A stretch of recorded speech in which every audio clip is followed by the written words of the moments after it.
Ho, ho, ho! Merry Christmas! So Nice. Show that off a little more. Let's make you. Let me hear. Hang on. Let's get you full screen right here. Nice front and center, buddy. Yes, sir. so he comes I, with a winking face and a little one finger you can put on the side of his nose, a that's list, a awesome. plate full of cookies and milk, some presents. This is the original Fresh Monkey Fiction Good Santa from the Nice List. Uh, got the great hat. I'm And loving it. I got a dice bag and I fill it full of extra heads and parts and things like that to make it look like presents. Yeah, right. Yes, sir. So he's my Coca-Cola Santa Claus, and then I've Uh, got my Father Christmas from. oh, hang on. No, no, No, no, no. no, Bring. I don't have him here with me. Oh, okay. But I was gonna say I was excited. I was no, yeah, excited. the Father Christmas one's pretty cool too. But Well, good evening, everybody. It is a Tuesday night. That means the evening blend at 10 p.m. Eastern, 9 p.m. Central. For all of your pop culture, particularly Hollywood, movies, TVs, comics, toys, video games, every once in a great while, but not a ton, animation, you name it. We're here to bring you a few stories for a couple hours every Tuesday. This is our last live show before Christmas. We will pre-record one for you guys next Tuesday for your listening and viewing pleasures. But I am Pop Blender. Obviously, joining me is. Matthew Maslin. I know. You know what? I'm never really ready for that either when I do a co-stream. I try to be, but then you don't know when it's coming, right? And so it's all Well, good. I don't know if I'm supposed to say my own name or you're Right. going to introduce. And exactly. I've learned with 3 Star Draw that I'm supposed to say my name. And so, but we don't do that very often, right? So I just kind of threw to you. Most of the time I throw to Matthew, he's ready to go. He's loaded and ready to rock and roll. But anyway, so yes, Matthew Matson joins me every Tuesday night, and we talk about all kinds of stuff. And obviously, we are always loving people rolling into the chat and putting their 2 cents in. That's for sure, and that's a lot of sense. So we definitely appreciate that. Got a few already. People putting their top fives in. I'm gonna star a couple of these if you guys are all ready. We will be bringing our top 5 Christmas specials and top 10 Christmas movies in the second hour to kind of to roll out the end of the show. Before we get out of here, a little bit of news beforehand. Gonna go over box office, what's coming out in December, maybe what we're excited for, maybe what you guys are excited for. And so we'll get into that. Little Karate Kid news. I've got a little James Gunn comments about the Superman trailer that drops on Thursday. We'll get into that. And then a little bit of Oscar talk, just a little bit. I'm not a huge Oscar person. Some of you out there may be. Maybe you go out of your way to watch those movies. Maybe you go out of your way to keep up with it. I don't know many people that do, but doesn't mean we can't cover it. And maybe, Matthew, I don't know if you're interested, but we might even maybe we'll have our own Oscars show. I don't know. Yeah. I actually kind of there's a couple I like to watch, but one of those is Film Threats. Oh I yeah. think Chris Oh, Gore and theirs Alan is Ing awesome. do a great job with that. They're Yeah, I people mean that do they it better watch than so us. many more things Oh than my I could ever gosh. get to. Right. And you watch a lot, including like a madman YouTube videos on times 2 speed, which I can't even comprehend. Uh, but anyway, so yeah, we here we are Tuesday. Hopefully, I guess Christmas time, your family getting everything together. How's your Christmas list coming along? I think we're just about there. We've got some packages coming in from family, but I think this weekend's going to be the wrapping weekend. We're going to go see Sonic 3 and Awesome. wrap some presents and shoot some videos, pre-record some videos, and then take some pictures. So it'll be a busy weekend. Not as busy as the last two, though, for me. Yeah, you had a busy certification weekend and Yep. Yeah, and I knew that, and then mistakenly messaged you about it. Are you gonna get a chance to see the Rohirrim movie? And you're like, dude, I've got my No, hands full. sorry. Uh, but um, but yeah, so I guess when we come back, and maybe that would be a New Year's Eve stream, and I don't have anything going on New Year's Eve, and if you don't have anything going on New Year's Eve, then maybe we'll still on New Year's Eve, Yep. that Tuesday night. But you can give your review on Sonic. I'll give my review on Nosferatu. Oh, yeah, I And, so want to see that too. I'm gonna try and do that too. yeah. So, and if you are able to, then we'll both do that. But Yeah. that's gonna be good. I can't wait for that. And like I said, we've got the box office. What's coming out really scheduled for December, starting I think on the 20th is what the list I looked at. Hmm. So we'll go over that. Maybe there's a couple things that'll pique y'all's interest or ours. But anyway, so as we get into it, let's go ahead and get into the chat and see who's here tonight. At least just to start out. Shane, same time toy says, "Oh yeah, here we go. Yes, that's right. Here we go, my friend. Good to see you, man. Always good messages from Shane. He's a good dude, man. Yeah. Funny as crap too. Menjoza, what's up? What is up? Ronnie, trick shot, also in the house. Clint Jorgensen here. Favorite special is He-Man and She-Ra, a Christmas special. I missed that one. I I remember I that one. I did. I missed that one, and I don't know how. Um, Legend series. Oh yeah, how we doing? That's probably no. I could work on that. Oh You could do better. yeah, Yeah. how we doing there? Legend series. No, that's terrible. Nope, I'm gonna that's quit. that's I'm gonna not that's not quit good. while I'm behind, Oh folks. yeah! Eh. Breaking the house, baby. Oh yeah, oh yeah. I did watch a short with Jake the Snake Roberts, and Oh it's man, so that guy. hilarious. He's talking about Randy before a match, and I think it's the first time maybe Randy fought him, and he's talking about the snake, and he's like, "So listen, the snake, uh, he's not poison. Has he been fixed?" And Jake's like, "Well, yeah, man. Like he's of course." He said, "Well, I want you to prove it right here." And he gets Jake to have the snake bite him. And then as the snake bites him, he's like, "Don't take no pills. Don't get no band-aids. Don't get no nothing. I want to sit here and watch you." And so he made sure the snake wasn't poisonous before the match, and even like literally was in his face, like intense, watching him to make sure that everything was cool, so that if he got bit or when he got Yeah. bit, that everything was fine. But it was a Right. very funny short. You should look it up. But Jake the Snake telling that story is fantastic.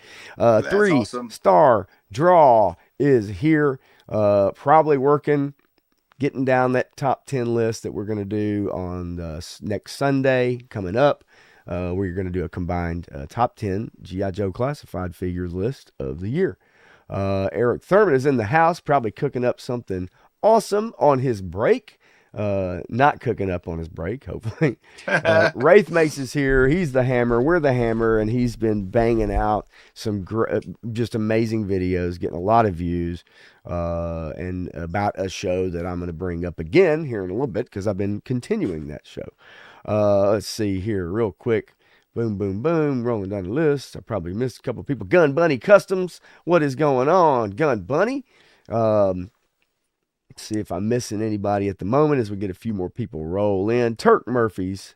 Gun There he Bunny and is, the right Tiger Force there. obsession. Oh man, boy, there's a couple people that are Tiger Force obsessed. Crimson Cobra Commander is another person who is just Nice. all about those Tiger Force figures, and so yeah. And 3 star draw says I saw that clip. It's absolutely hilarious. Yeah, it Yeah. is. It is really funny if you get a chance, man.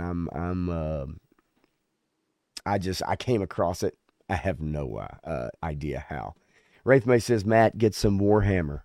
Get you some Warhammer figures. How are you on the Warhammer tip, Matthew? Are you in, out, kind of on the fence, or just, whatever? I mean, not everybody's on the same level with I Warhammer. love the lore.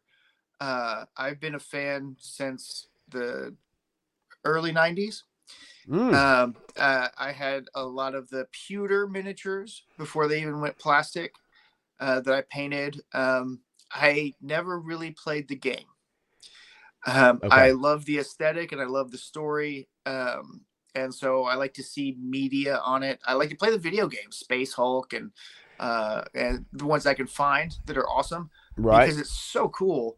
But that's a series of figures that I don't think I can get into, unfortunately. Well, I definitely know that my ex, okay, Aiden's mother, the guy that she is with, Matt, his name's Matt, he huge Warhammer, tons of miniatures. You know, he's got a whole nine. He also actually, check this out real quick, and I don't even know why I'm even doing this, but I'll tell you. He does MMA hmm in medieval gear. Oh yeah, I've seen that. Yeah. That shit is wild. But yeah, he's all into that, man, doing MMA and medieval gear armor and stuff. He's got armor and all kinds of stuff. It's crazy, man. Yeah, Really is. But well, the SCA gets out there, steel helms and rattan, and beats the crap out of each other too. man, it's I mean, yeah, literally beating the crap out of each other, right? Yep. um but yeah, so pretty neat. I know Wraith Mace had a video just the past several days reviewing the Warhammer episode Oh of yeah, Secret yeah, Level. yeah. That's pretty And good. that thing has blown, he'll probably put it here in the chat for us, but it was well over 3,000, probably well over 4,000, who knows. Just blew up big time and even got, I believe, who is it that owns Games Warhammer? Workshop. Games Workshop, I think, reached out to him. 23,000 views, Wraith Mace says. That's Nice. a fantastic video. So Congratulations. hell yeah. There you go. There you get, if you ain't monetized already, you're already there. You're on your way. Oh, well over subs and everything. So that's Okay, great. good. Yeah. Congratulations, Wraith Mace. So I think, hitting up Chaz, we get some new people in. Obviously, I'll try to highlight if I can. It's like landing airplanes here. And pretty soon, I'm going to have a nice big 34-inch widescreen monitor with two 27s on the side. I'm going to be looking like I'm, Flight 723 to Nashville. You have landing clearance at runway C. Clearance. Roger, Roger. It's gonna be nice, man. I'm gonna be very well lit. But anyway, and Turk Murphy's real quick says, I admit I watch night fights. Yeah, he said it's cool. Yeah. Yeah, it's wild stuff. So let's get into it, man. Shall we? I'm gonna call it just news of the day, but really it's our box office list heading into the end of December, and so away we go, folks. Get ready for the next hour and 45 minutes or so. We're going to get into it. Domestic release schedule starting December 20th. Sonic the Hedgehog. Like you said, you're going to go see it. Anybody in the chat wanting to go see Sonic the Hedgehog 3? Quickly, Jim Carrey evidently came out of retirement because he bought a lot of stuff and he needs to pay for it.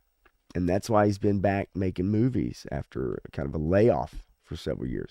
Well, I mean, I mean, I don't know if you listen to him at all through his interviews and stuff, but he kind of went a little loopy there. Yeah. And I think he got fed up with the Hollywood machine and was getting ready to spill the beans on stuff. And he's like, you know what? I think I'm just going to go away for a while. Yeah. And at that time might have been his best option. Mm-hmm. Right.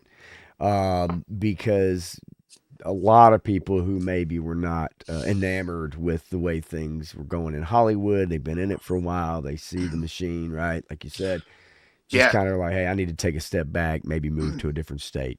And Weinstein was king then, so. Yeah, right. But Sonic the Hedgehog 3, obviously you guys are going to go see it, and so I'll be awaiting your review. It's not one on the top of my list. I did not see the first or second one, to be quite honest with you. Now, as a kid, I love Sonic. I was a Genesis kid. I had a Nintendo, but then I did not get a Super Nintendo. I went straight to the Genesis.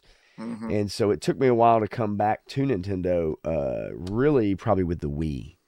Mm-hmm. So, but I did love Sonic back in the day. Yep. So, based off of your review, maybe you let me know, and I may sneak out and go see it.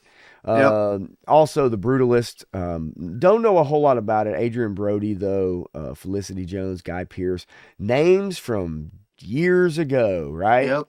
Yeah. Coming out, and I don't know much about it. It's an A24 movie. I can grasp maybe probably what it's probably about. Well, Um, A24 is kind of hit or miss, right? I mean, yeah, they've got some ones that are pretty darn good and some ones that are like me. right. And yeah, actually, Shane hits this too. Same time toys. He was going to say some shit, and then his girl died. And he became a painter. Talking about Jim Mm, Carrey. Yeah, I remember that. I remember that. yeah. Yeah, and Well, that probably, loss that can do things to people. for sure. I mean, that definitely fed into everything that he Right. was feeling about the industry, and it's like, yeah, I'm done. Yeah. And then Sonic brought him back, and Yeah, man. but I don't know that he plans to do much else. He's got this franchise, he's doing well with it, but I I, I don't know that he wants to do anything else because I think he's probably still close to that mindset he was before. And I will say really quickly, and we're not going to go off on a Jim Carrey tangent, but it is amazing. You don't see it too often. Someone who really talented has some huge movies, some Yep. classics, cult classics, whatever. Yep. Um, and to just kind of Walk completely away. pull back and walk Yeah. away. That takes a lot of stones, man. Yep. Takes a lot of stones, especially when those checks aren't rolling, but he's done quite well. Yep. Mufasa, The Lion King, also on the 20th. I have already read reviews of it, Ooh, and it's not it's good. not good. Not Not good. good. And I don't know if any children would be interested in that movie, Matthew. I It's just a I derivative, right? well, it's not only Or not just even it is a derivative, right? I mean, right. it's it's a derivative of a derivative because the Lion King, as good as it was a ripoff of a Japanese anime, and then they did their thing with it, and now they're doing a live action version that's all animated CGI, and that movie did fairly well at the box office. This one I don't think is going to do as well at the box office because I think people see that this is a cash grab, license holding. I don't know what purpose that it has, but they're telling a story that nobody wants to hear, or everybody already has their own head canon, or what the first movie Right. actually, the animated movie actually said about the lore, and now they're going to completely erase that and replace it with this new story that doesn't really fit the world. But whatever. I just think these live action, either A, remakes, or B, stories, especially with animals in them, Mm-hmm. um, they're really difficult to do if you Yep. because the animated versions have the ability to exaggerate and give Yep. character to these animals, and when you do the live action, it just doesn't translate, and they Nope. come across as just kind of like, okay, well, I'm just watching animals talk, but they're nowhere near as interesting, funny, or uh, close to what the animated versions of a lot of these can do. And this really, Yeah. too, honestly, let's not kid ourselves. If this wasn't kind of a CGI ish, movie, it would be straight to DVD Mm-hmm. for Disney, Yes. right? Or straight to video Absolutely. back in the day, is what Yep. it would have been. Yep. So next is Homestead. That's kind of America's attacked, and a Green Beret, helps some survivors, and they kind of hole up in a place to fend off attacks and stuff like that. Probably not going to do much.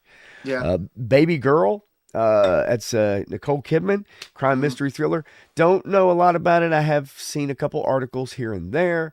Don't think any of our crowd is interested in that. That's for sure. And then kind of scrolling down as we get right before December, Terrifier 3. Mm. Yeah. Probably going to do pretty darn well, Yeah, I think so. right? It's interesting that three movies coming out in November are horror movies, and they're all going to do fairly well, I believe. Right. Well, and the thing of it is with Terrifier 3 too is like this is a Christmas event. Yeah. And so it's one of those things where they're gonna, kind of bring it back out, return to the big screen, right? So the movie already came out; it did very well, beat out Joker 2. Yeah. But this is kind of a Well, Christmas that event. wasn't Yeah, hard. that wasn't hard to do. And they're going to bring that back out to theaters and kind of, Yep. reintroduce people with it. And it probably will do very well that way. Yeah. I have no doubt about it. Now, as we get to Christmas Day, a lot of movies I have no idea. Some foreign movies like Harbin, Baby John. I mean, and these are domestic, releases. They are here in the States. Yeah. The Fire Inside, Better Man, which, it's a Robbie Williams, his biography fantasy musical. I have no clue.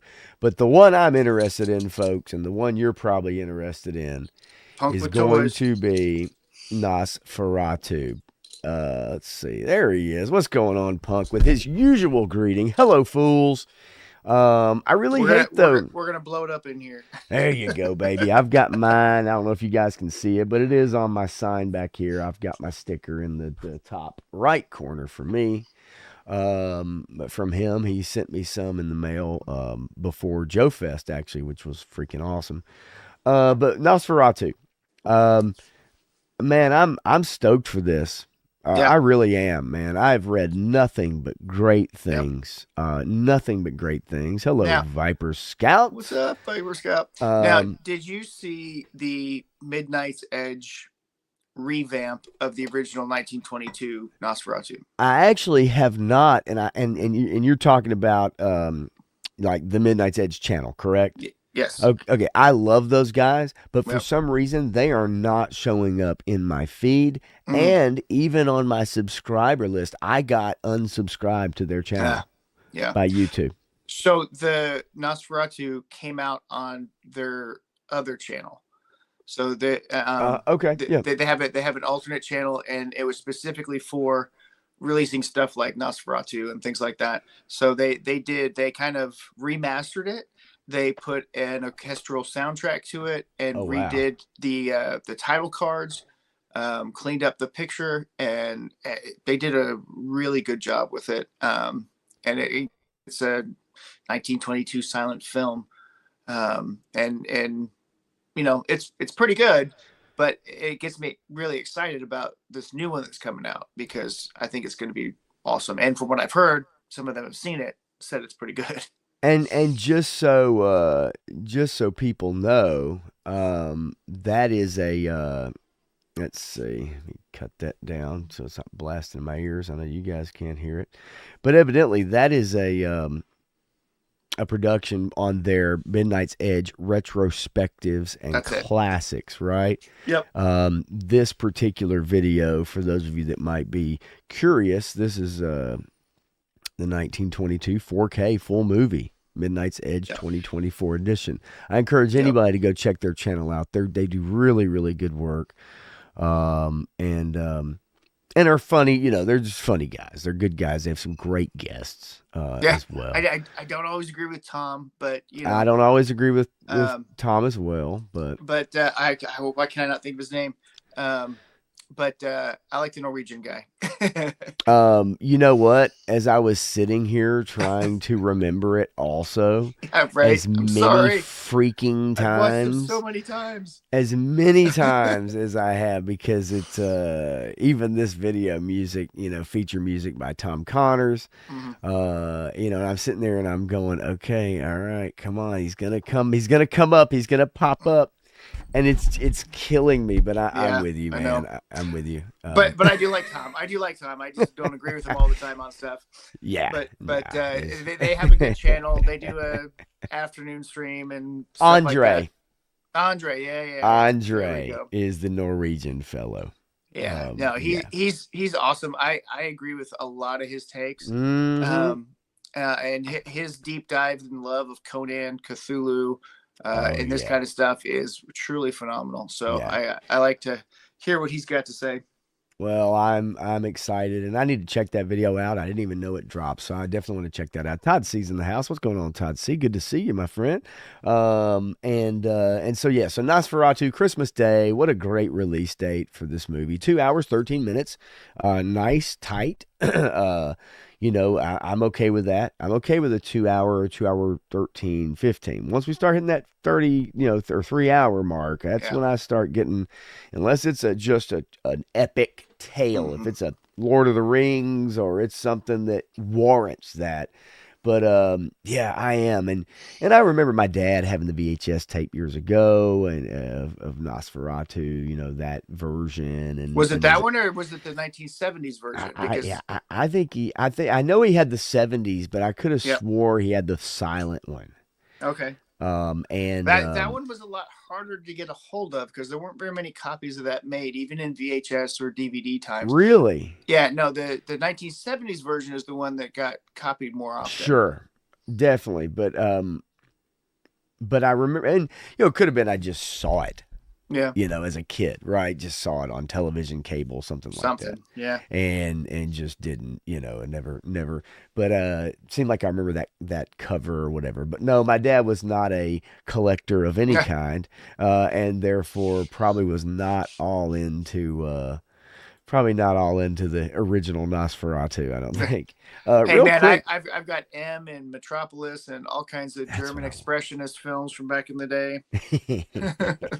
Well, then much more than my dad probably. But Nosferatu, can't wait for that.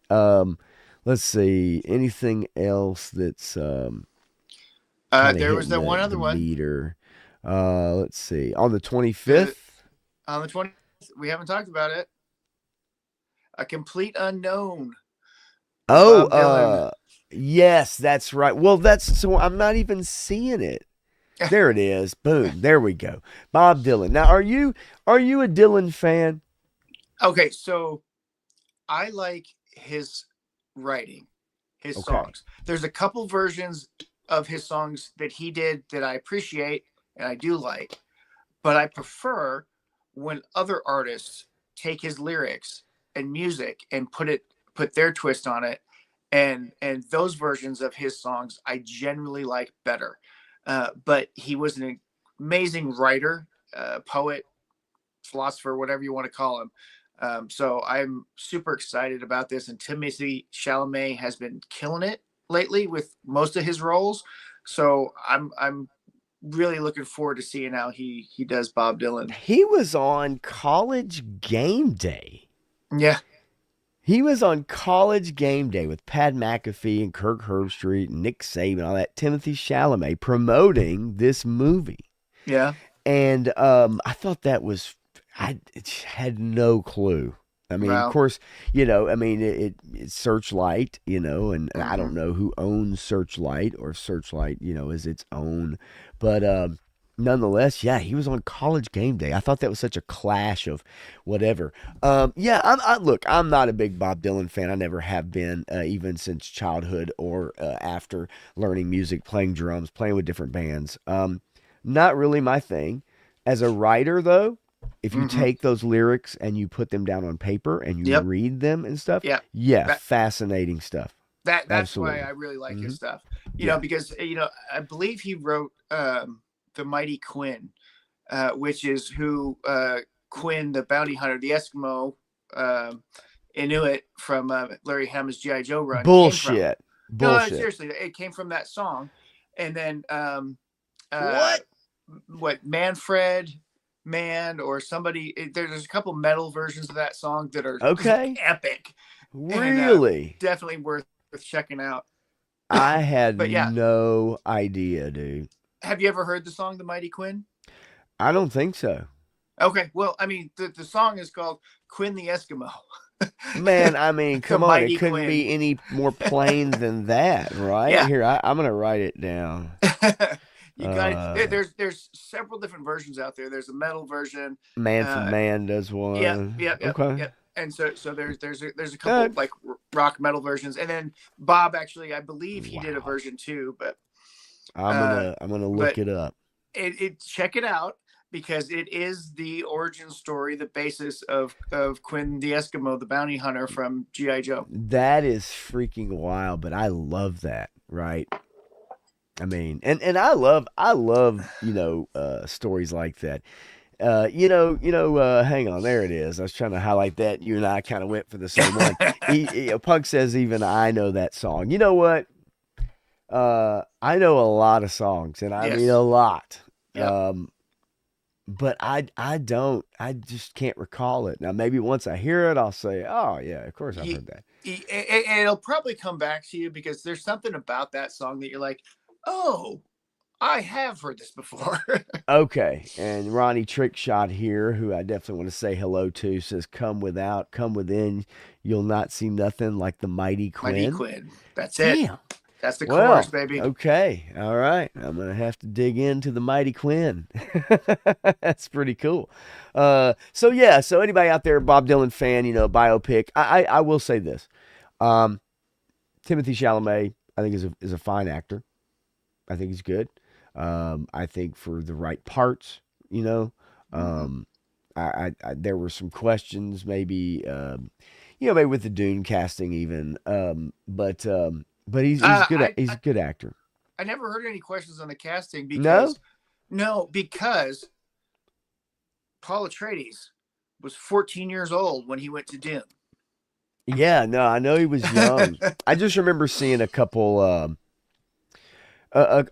of posts, maybe, or a couple of Now, there's people, always but somebody on the internet yeah, bitching but about something. So nobody big, maybe that we would follow. yeah, Nobody, like I that. mean, think But about it. I mean, the big controversy in our day was Mr. Mom playing Batman, but you know, That's very true, and for those that definitely remember that was a big deal. it Actually, was. that really was. It was like, how in the world is Michael Keaton of all Mhm. people gonna do this role? Which now we look back and go, Yeah, yeah. I mean, hell yeah, he was known for dramas and rom coms at the time. yeah, absolutely. So Now Bloody Axe Wound, 3-star draw asked me about.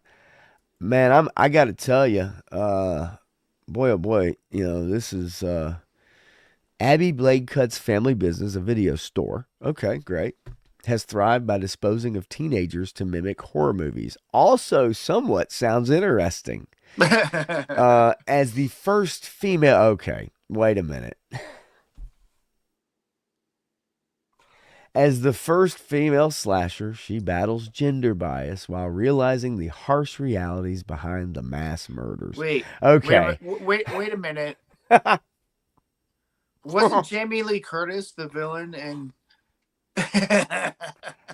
I what about Psycho? Um, Well, no, it's as the first female slasher. Now, it's not, this is not the first female slasher movie. She is the first oh, female slasher having to battle gender bias so while realizing the so we're harsh going realities, I'm beyond. guessing, of her crimes. I'm Oh, not sure. so she's before Mary Borden, right? Was it Mary Borden?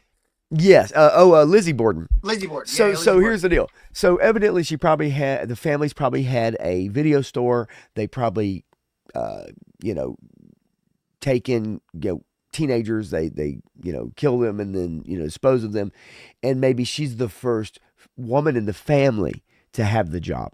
Oh, okay, I'm okay. guessing that's probably what we're looking at. I don't know anything about it, but 3-star draw was like, what in the heck is Bloody Axe Wound? And of course, all things come to my mind, which of course I'm like, yikes. But Man, but the double entendre on that can yes, mean yes, several other yes. things. This is Whew. wild. Yes, punk people Okay. actually do complain about things on the internet. I don't know if you're familiar with the internet in general, but yes, they do. No, of course I jest, but yeah, no, this in particular though. I don't even know. You're right. The double entendre on top of it, right? Like, holy crap. Well, at least now we Yeah. know, and knowing is half the battle, friends. G.I. GI Joe. Joe. All right, so uh, let's see. To round out the end of December, Santosh, and then after that, we'll get to January when we get to January. But that Yeah. rounds out December. The only real one for me is Nosferatu. I'm guessing, obviously, maybe the Dylan biopic, and obviously Sonic 3. Yeah, Sonic 3, the Dylan biopic. I still need to see Werewolves. Oh, Those that's are the ones right. that are sticking in my head Yeah, yeah, that yeah, I yeah, want to yeah. get to. Um, and you know what? I mean, if you guys haven't seen it, Red One is on Amazon streaming right now. Go check it out. I enjoyed it. A lot of people have been enjoying it. It's fun. There's a little bit of language in there that I was like, that's a little weird to put that kind of language right at that point in the movie. but it's an action movie. It's PG-13. It was fun. Um, yeah, that's what I've heard. It would not be something I thought would be pulled together. I thought it was going to be an absolute disaster, and just from the trailer, like the Yeah. trailer does not do the movie justice, from what I'm I understanding. don't know who's making trailers these days, but I think they all suck because they either give everything away from the movie or don't get you to buy in to go watch it. I just had this conversation. God, I had this conversation at like 7 o'clock tonight. I'm not kidding. I had a guy Yeah. literally tell me at the store. He said um, he had seen a trailer for something coming out or whatever, and he was trying to tell me about it. And he was like, "You know what I hate?" He's like, "I hate the fact that they give away the whole movie Yep. in the trailer." He's like, and Yeah. they've been doing that for years. Um, I'm like you, man. Like, look, give me a baseline, even trick me. But give me a baseline. But a lot of times you see with like comedies, they'll put the funniest jokes in the trailer. They'll put because they know that this is literally the funniest part of the movie, and they'll Yep. put it in the trailer, or they'll give the plot away, or a secret character, or a twist. Yep. And I hate that so much. I would love to keep them simple. Well, and Yeah. that's what people are saying about Craven now, right? The Oh entire best man. parts of the movie are in that trailer, and if you didn't like the trailer, then you ain't gonna like this movie. And there's nothing more than what's in that trailer that's in the movie. It's so bad, It apparently. seems to me what I've been understanding about that movie, Matthew, is that it's so bad, a la Madam Web, that people are having fun going to it, talking throughout the movie in the Okay. theater, I, and people getting a kick out of hearing other people's reactions in the yeah, theater. I mean, people are live MST3King it right in the theater. I mean, we did that with the movie Ultraviolet. My wife chose for the group of guys to go see Ultraviolet one day, and so we all went to see it. And we had dinner and some wine, and we went to go see the movie. And then so we MST3K'd it, and everybody that was in the movie theater with us, all 6 other people or whatever, joined us in that heckling of the movie while we were watching it. So I can see that being a thing. But Yeah. there's just not enough draw for me because at least Madam Web had Sydney Sweeney in it. Man, but she is dressed down, super super, like dressed down in Yeah, that movie until like the very end when they reveal their like yeah. spider costumes, I guess, and you kind of get this one cosplay shot, I will tell you, when it comes on streaming, I will watch Craven the Hunter because I'm with you. for what it's worth, I've enjoyed the Sony movies as bad as they are, Venom and Morbius and all that stuff. As bad as they are, for some reason, I still kind of enjoy some of them. Guilty pleasure, whatever. But I That's know they're no, terrible. dude. Look, I mean that's the thing though. I think that is one thing that happens all the time is that it's I wouldn't even call it a guilty pleasure. It's just sometimes some things are like a car wreck. They're like a Yeah. NASCAR wreck. They're like it's Did you ever just, see Vin Diesel's Bloodshot? oh no, but I so remember that That's one another. just being crushed, but also the Yeah, same way. exactly. That's exactly the same way. Yeah. Ronnie Have Trickshot, yes, you are correct. yeah, I know. Have you heard of Word Burglar? Have you heard of that? A G.I. Joe rap song? Have you ever heard that before? Todd C Uh, says you need to add Word Burglar rank how and many file to times have your I list of tried to songs. tell you about Word Burglar? I And don't welcome remember to. you telling me about Word No, we had a Burglar. discussion on stream Damn about it. Word Burglar and Welcome to Cobra Island and the fact that he has a GI Joe song on just about every one of his albums. Hang on. Drawings with Words has a Fred Broca song on it. Welcome to Cobra Island is an entire album Oh of shoot. GI Joe songs. Okay. Yeah, I'm And I going. mean, Rhyme Yeah. O'Clock, all of his stuff has at least one GI Joe or GI Joe tangent type of song. All right, Um, I just subbed, so it's on my list here. you, All right, you cool. got to listen Done to those folks. deal. They are awesome. I Yeah, mean, come it's on, a done the deal. guy gets busy in the Rap Viper gets busy in the back of a buzzball. Look, even 3 Star Draw, he's like all caps too. You know when somebody sends all caps, they're just like, "You idiot." Yeah, I don't, for some reason it's like, and like you said, but yes, Ronnie Trickshot agreed. Yes, she is the one. Boy, oh boy, oh boy, oh yeah, she's fantastic. Todd C, we're gonna get there for sure. Die Hard may or may not be on either of our lists. We'll see. I guess it depends on what you recognize as a Christmas movie. Uh, and so yeah. Well, evidently, I definitely got some people riled up about word burglar. Holy crap! I didn't mean to do that. But Now there's a couple others that people seem to like a lot better. That they think their rhyming techniques and rapping is better than Word Burglar, sure. because Word Burglar, Sean's a white Canadian dude, but he's talented and he's Hey worked with man, Chris who McLeod cares, on some of right? Yeah, the Skeletron Robo Skull songs. Chris McLeod and Word Burglar worked together on one of the 2 songs that they released with the Kickstarter launch. So I've got that record at my house too. I got you. I mean, no, I mean, yeah, no, I can. I mean, just scrolling through and looking at some of the titles on these videos and stuff, I'm like, okay, yeah, all right. If Like you I like know, comic I'm books gonna, and you know comic books, yeah. he's the jam, man. I'm like, He's got some good I stuff. already know I'm gonna like most of this stuff. That's for There sure. was one on his recent album that I did not like, and I kind of told him, I said, "Hey, man, I think this one's a little tone deaf." Dang. So, just went all But in. I love his That's stuff. like it's like I love it. it's like emailing Prince and being like, "Listen, man, that diamonds and pearls, nobody knows what you're talking about. Nobody has any idea. This is going to tank. Just cut it from the record." No. Well, I'm definitely going to check him out then now. It Yeah. is saved. The tab is up. I have furniture to move tonight when we get done. And so I'll be listening to some Word Burglar as I move my streaming setup So across the room. he had a great one.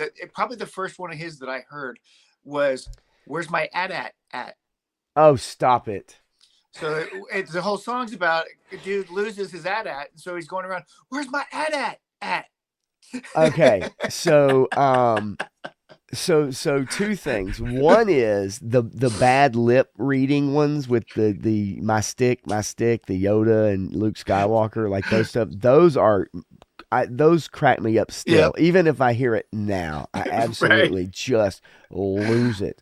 That is some funny shit. And then I sent you about, I don't know, 5 or 6 AI songs. Now I know Mm-hmm. you don't care for that stuff, but I came across it's called Suno, I think it is, and Sono, yeah. it's an AI song site, and you Yeah. just type in the description, right?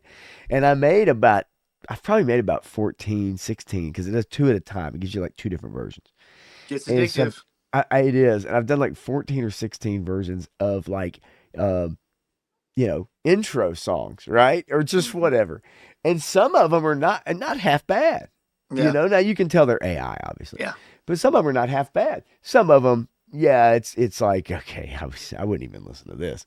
But, and I don't know how descriptive it is, but I did send you a few, and you're like, yeah, that Southern rock one kind of sounds all right. And I'm like, yeah, it does. And I sent them to 3 Star Draw as well. I think maybe last night, just a few of them, and it is fun to play around with. I Yeah. don't, does it replace real music? No. I do have a friend who is a songwriter who is a good musician or a great musician.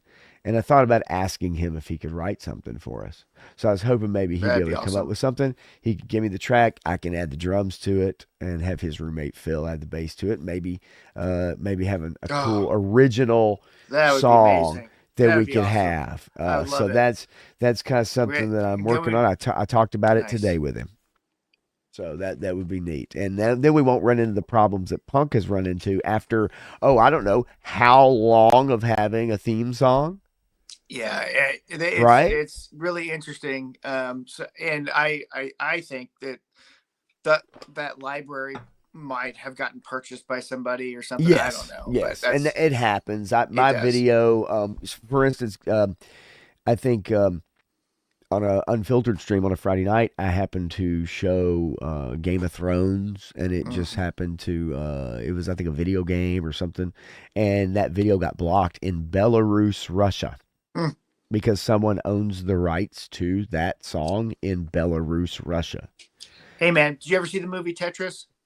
I know, man. I forgot all about it, and I had it, and I was like, I want to watch it. I know it's not a true doc. It's not a, it's No. hyper, Well, whatever but hyperbole. but it is based on real events. So these things happened with the Maxine Ginzel's brother and father, Right. and how they were connected with this, and the Russian government, and the Russian mob sneaking this guy out of the country, and how they were creating games for the state. It was just a whole big video game conspiracy and spycraft thing that actually took place over the game That's so Tetris. wild, man. Yeah, it's That's so crazy. wild. I know there was a lot with it. I know the guy that created it didn't get paid the way he should have gotten paid. That's kind of what Well, happens because when the you're in Russian a government took all the money. communist state. That's it. That's it. But like you, Menjoza, yeah, I forgot all about it. You and I talked about it, and then I forgot all about it. But yeah, I need to go back and actually check that out. Real quick, I want to remind everybody too, hit the like button if you can, smash the like, throw us a sub if you're listening to this on replay and you like what you hear, like me and Matthew going back and forth here. And Mamu's action figure blog on Instagram is what you should follow if you are into looking at toy pics, especially. That's what Matthew's Instagram is for sure. I was worried after the last 2 weekends being so busy, I wouldn't be able to keep up my pace of posting every day, but I still may You manage. still find a way, brother. You still find a way. I wouldn't expect anything less, actually. So really quickly, just kind of get into this just a bit. Like I said, we're not what do I say, Oscar. We're not big on, I don't even care about watching the Oscars anymore. I used to actually enjoy it I to an love the extent. Oscars. And Um, back in the Billy Crystal, Whoopi Goldberg days, they were fun to watch. yeah, man. I mean, and just now it's just it's become a platform, as they Hmm. say, and Yep. it's a platform that I just don't care about. Yep. And hopefully maybe that'll change. Well, Cooler and heads it's will prevail. it's no longer about the craft anymore. It's about politics. It That's stopped right. being about the craft a while ago and who is the best technician or performer or whatever, and it's all about politics. And to some degree, it always has been. I It understand always that. has been, right? To an extent. That's Yeah. not unusual, but Right. it's not it's like you would have an actor, an actress. Now it's almost, it's 70% of them use the platform as their way to tell you what Yeah. you need to be doing, Yep. right? And it used to Yep. be maybe one or two. And now it's just a ton. But the Oscar short list actually did come out. Wraith Mace, get you some sleep, buddy. If you get a chance, check out the rest of it later on, man. And It's always good to see you. And congratulations on that badass video, man. Oh Absolutely, man. man. So Oscar shortlist came out. I'm going to kind of scroll through this because we will actually get to the list. I don't want to go through this article by any means. But the short list, basically, it's not your main Oscars list. This kind of has your international features, as we see here, of which I'm not familiar with, Yeah. Any. A lot of Netflix on Well, here, you know what? right? If Godzilla -1 isn't on there somewhere, that's a disservice to Dude, people. you know, let's face it, it's not. It's Well, not going to be. It's I not mean, by any talk means. about It's not going to be. that movie was a $15 million budget, and the special effects, the acting, the crews, the camera work, everything in that movie is really good I agree. quality. It Yeah. is a fantastic movie. I took my son to see it. I was crying in the theater.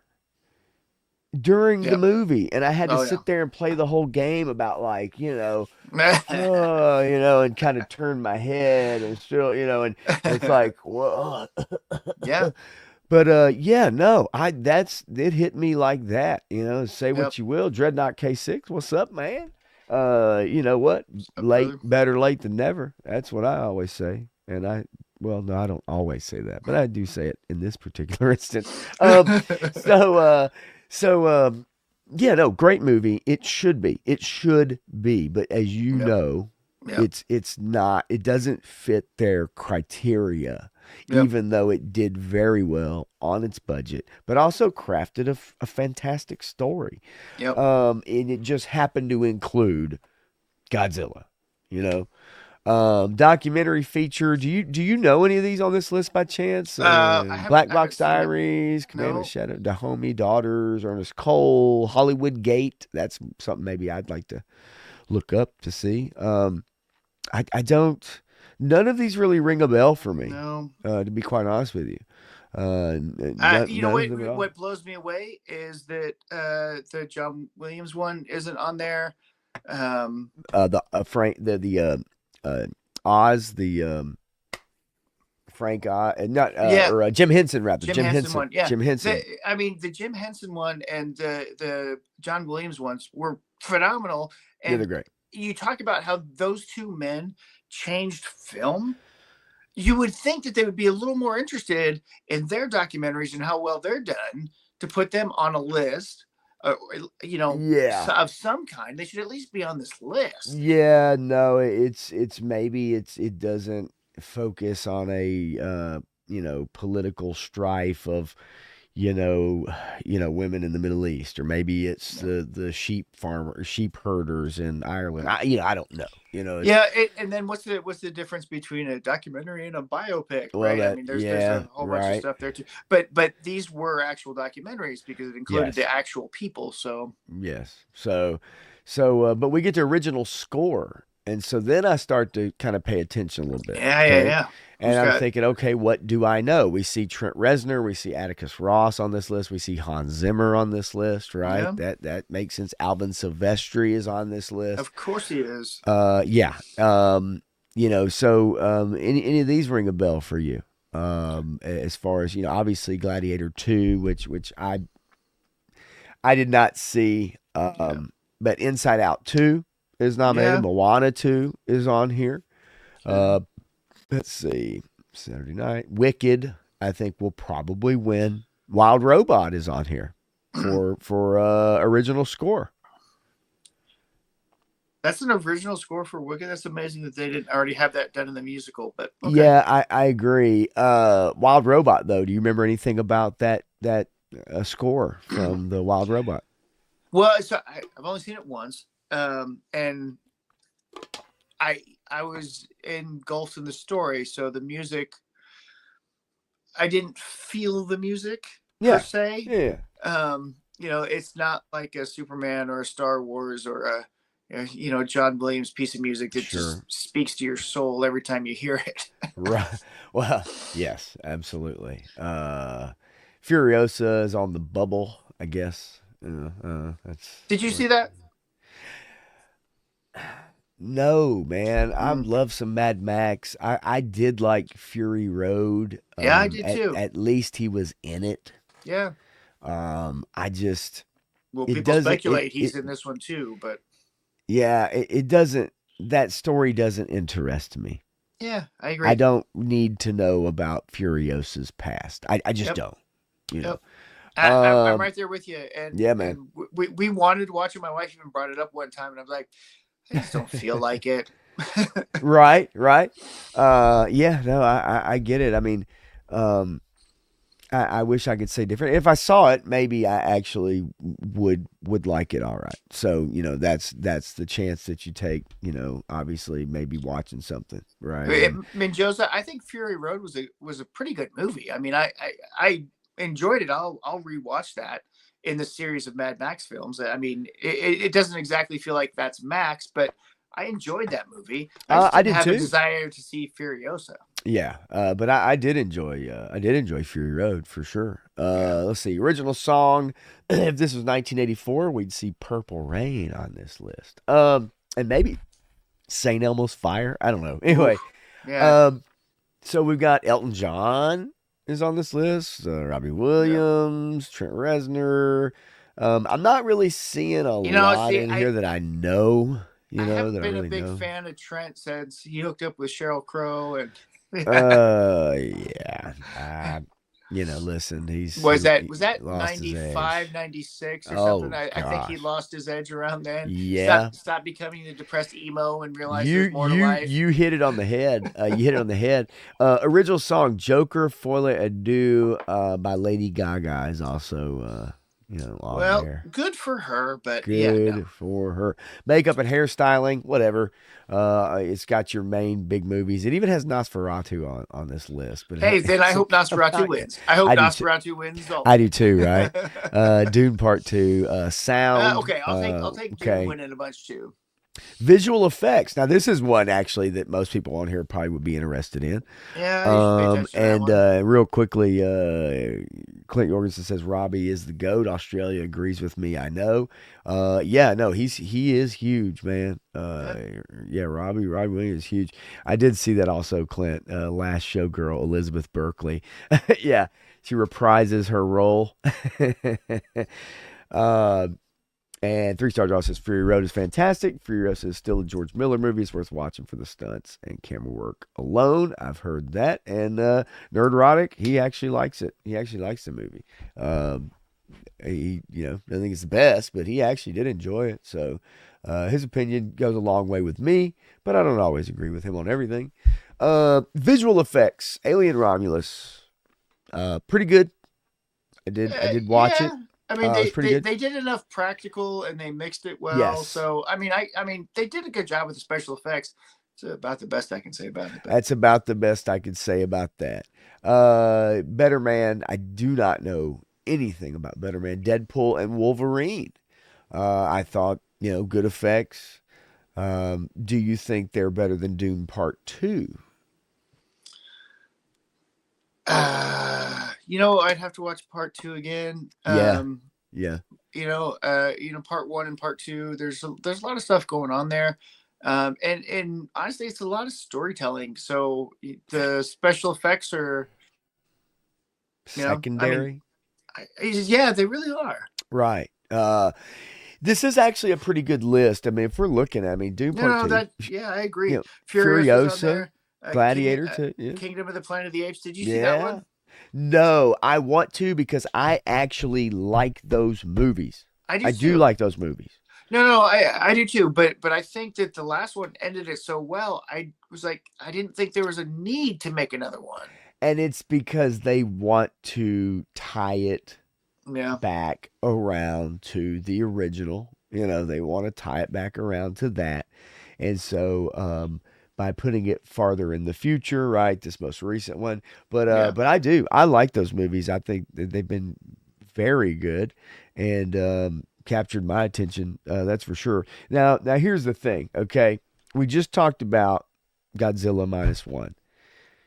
To round out the list, we have Gladiator 2, here, King of the Planet of Apes, Mufasa, Lion King, Wicked, on the bubble, Godzilla Yeah. X Kong, What? Twisters, Oh The God. Substance, and no Godzilla minus one. Come on.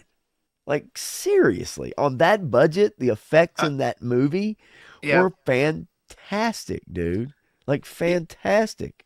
Yeah. I mean, the Academy's gonna do what the Academy's gonna do. But I uh, know, but like, good Lord. so Trent Reznor won an Oscar in 2011 Okay. for The Social Network and 2021 for Soul. Did you ever see Soul? No, who's in it? It was an animated film Yes. about the jazz player. Yes. Yes, And I did. yeah.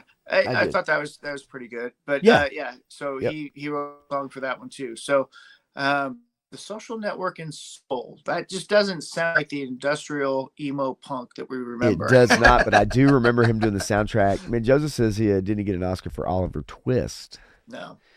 I don't No, recall yeah, that. yeah, he was nominated. Was that the one he was nominated for?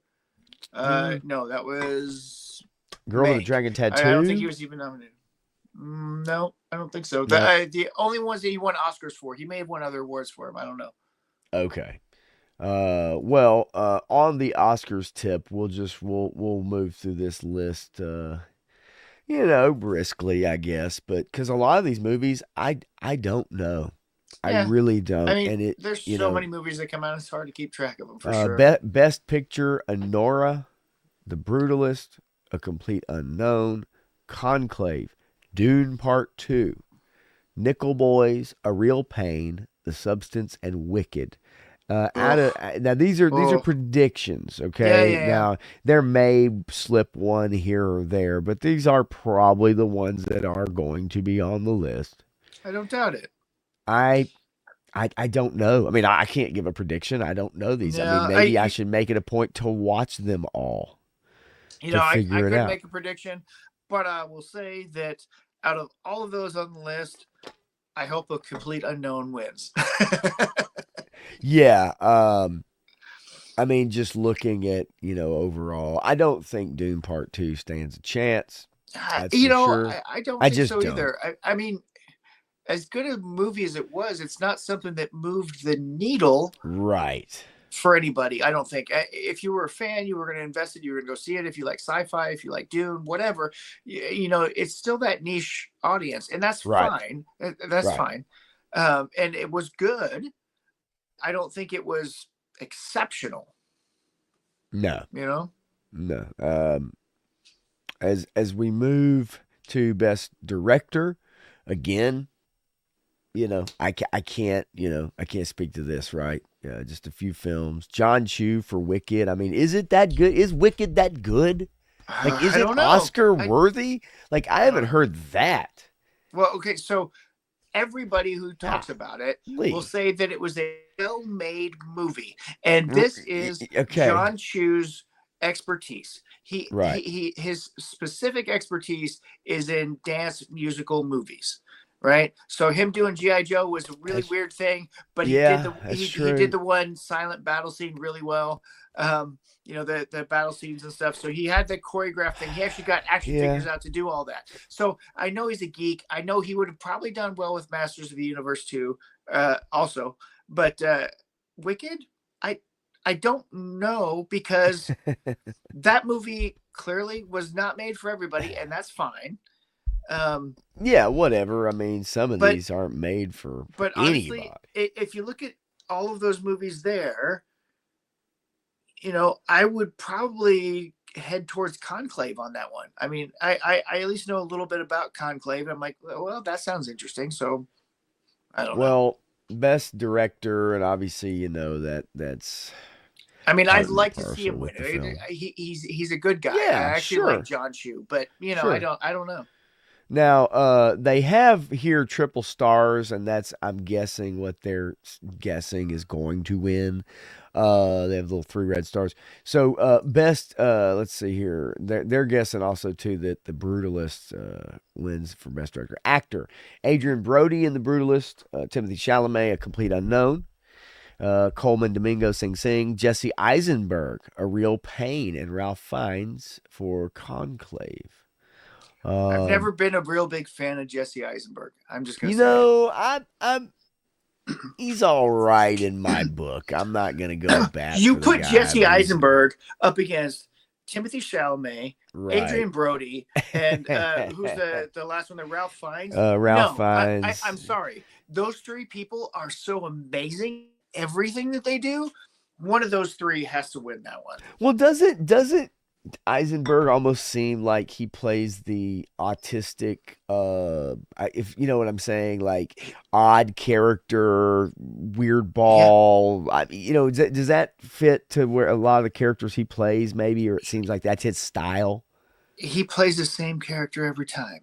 I mean, he's typecast, whatever. But I Right. mean, I don't know. But that's enough of his personality already that it shows off and he does it well, and people keep hiring him for the same roles. Yes. I don't know, and Uh, so and, that's probably why he doesn't impress me very much, because I've never seen him play anything else. yeah. I mean, just I'm sitting here running through my head the ones that I have seen that I do know, and I'm like, The 3-star, you're not far eh. off. um, let's say he says Matthew just doesn't like Eisenberg because he was miscast. Well, that was miscast. That That was was totally that miscast. should have been that was criminal. Yes. And Clint Jorgensen says Oscars will set a record for all-time lows this year if they nominate more movies. People can see it. People see it. Could improve. Well, see, so that's the catch-22, right? Because if, Right. if you're if you're going out there specifically nominating only the popular films, then you're never going to hit those really good pieces of art that were created, which is Right. what the Oscars was about, was recognizing true artistry in the field in these categories, and to see who did something exceptional, who stepped outside of the bounds, stood up and did something really special with this Right. one thing that they created. And it's not that anymore. And I don't Yeah. it's a No. waste of time at this point. I'm with you. I mean, the ratings have been in the toilet for a while. They have Yeah, been, they've been hitting and record lows for the last 8 years at right. least. And if they get away from what they've turned the show into, then maybe very well may improve that. But it's I think it's done. I think it's done being a pop culture phenomenon. I think it's done being something that a lot of people have parties for.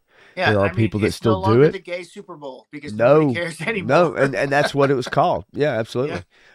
Michael Cera, version 2. Todd C says, as far as Eisenberg, yeah, I could kind of see it. War Chest, there is a lot of bullshit going on in this chat, but that's why I love it.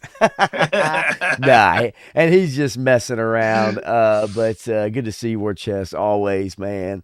Um, Let's see. 3-star draw says talking about giving you the Oscar for best beard, War Chest. Okay, that's good. If you've seen it, There you you know go. what I'm talking about. Um, yeah, Dreadnought, he is annoying, but he was good in Social Network, and I thought that was definitely a good role I for mean, him. he played who he is, right? Right, right. Best actress, Cynthia Erivo for Wicked. Lord have mercy. I think this girl has gotten way more press than from that movie, and the interviews are just true. um they're embarrassing. I, They you know, truly are. They're embarrassing. besides Wicked, I don't recognize Couldn't tell you things you've been in. any of those. And you know what? I used to like Angelina Jolie. Yeah. I don't know what she's done. Maria, I saw just a snippet, but I'm with you. I do not know, and it really is amazing, Matthew. You think about it. For years and years and years, these names, these best actress, best actor, were dominated by names we knew, Yep. names that you could count on, right? Year Yep. in, year out, award season. These are a lot of women I have It, never heard of. right. And it's like they were nominated because people knew who they were. Right. So Right. they were in enough films that people, even if they hadn't seen the film they were in that they were nominated for, they knew the person for the most part. Now you've got all these people who you know nothing about. Same with the writers and all these other people who are Yes. just, it's because these major corporations are spending, $200 million to make a movie that they have to make $1 billion to make a profit on. And so they hire the cheapest freaking people they can to do the behind the scenes stuff because there's too many middle managers taking all the money. There's also a few people who don't fit within the narrative that are purposefully being, cast aside. Yeah, well, and Um, and yeah, and and we've what also. Oh, go ahead. Go ahead. Sorry. I was just saying, what Hollywood does to female actresses is terrible too, because if they're above 30, they don't want anything to do with them anymore, Right. and that's ridiculous, especially in this day and age. Well, we've also brought it up too that the actual movie star, the Yep. person who drives the box office, there's so little of them left, and now what you've got is just a lot of people eating the crumbs that have been Hmm. left over in a dying industry, right? Or Yep. at least a model that's dying, and there's not much to go around. And so, yeah, there's a lot of people trying to pick up the pieces, but there's just not many pieces to pick up. Yep. supporting actor, Yura Borslov, do not know. Kieran Culkin, Macaulay's brother, Huh, in A Real interesting. Pain. Edward Norton, complete unknown. Guy Pearce, Bruce, Denzel Washington, Gladiator 2. I am shocked at that nomination. I'm That not is going to the lie to you. worst performance of Denzel Yeah, Washington's career. yeah, I'm How I'm could you I'm put him I'm up for a shocked. nomination on this when it was so freaking terrible? Everybody was like, "What is he? Is he from New Jersey? What's he doing in ancient Rome? I mean, what the hell's going on here?" He phoned in that performance, and he's freaking on this nomination. Well, it's not the official nomination list, but oh god, that pisses me Yeah. off. No, I'm with you. War Chest also, that is fantastic. Um, um, that is fantastic, my friend. The Elliot Page comment. Yeah, he definitely deserves a nomination for, was it Umbrella Academy? I think so, whatever, even though it's not a movie. But yeah, no, I'm with you. I just feel like I'm just shocked he's on this list. I really truly am, and even I just love the Denzel. movie He's itself, though, even the yep, movie itself, you can't tell me, yep. you never ever, and I like him as well, but you can't tell me that a bad movie ends up on a list where you have a supporting actor in a bad movie get nominated. That doesn't happen. You know what? Like, it just doesn't It would happen. have made more sense if he was nominated for his latest Equalizer movie, right? That Yeah, would make more sense. sure. But yeah, no, for this, come on, man. I mean, that's just I don't know. I'm shocked. Ronnie Trickshot, you're talking about Juno. I went to the theaters to see Juno actually. Uh, where That was in my well, Juno was after Benny and June, but I went through that whole Benny and June Juno type of phase in my life. You know how that is, uh right? oh yes. No, I got you. I got you. What a weird movie too, and that's a what Jason Bateman movie too, right? Yeah, I think so. Yeah. Ronnie Trickshot, real quick. I missed this and happy to film a movie with Sydney Sweeney when she turns 30. I would absolutely film a You movie know what? with I mean, Sydney just about anybody would like to do that. I Sweeney. mean, just to meet her in person, right? Oh, Lord have mercy. Best supporting actress. And she's funny as hell too. She takes that right on the Yeah, chin and yeah, 100%. Wait, what? So, uh, Matthew. Okay, all right. Oh, no, we know, we get it. Supporting actress, Selena Gomez, interesting, as sure. Amelia Perez. Yeah. I think that's her right there, actually, if Well, I'm no, not mistaken. that's the movie. The movie's Oh Amelia no, no, no, Perez. no! I know that. I'm talking about Selena Gomez. I could Yeah, be yeah. wrong. That's not Ariana. They're predicting Ariana Grande for Wicked is going to win Best Supporting Actress. Really? I mean, it is the popular Wow. decision at this point. Whew. Man. Out of everybody on that list, I would want to see Zoe Saldana get some accolades, but Yeah, I I'm have with no you. idea about that movie. But out of, like I said, out of all those ladies on the list, I think Zoe's put in some hard work.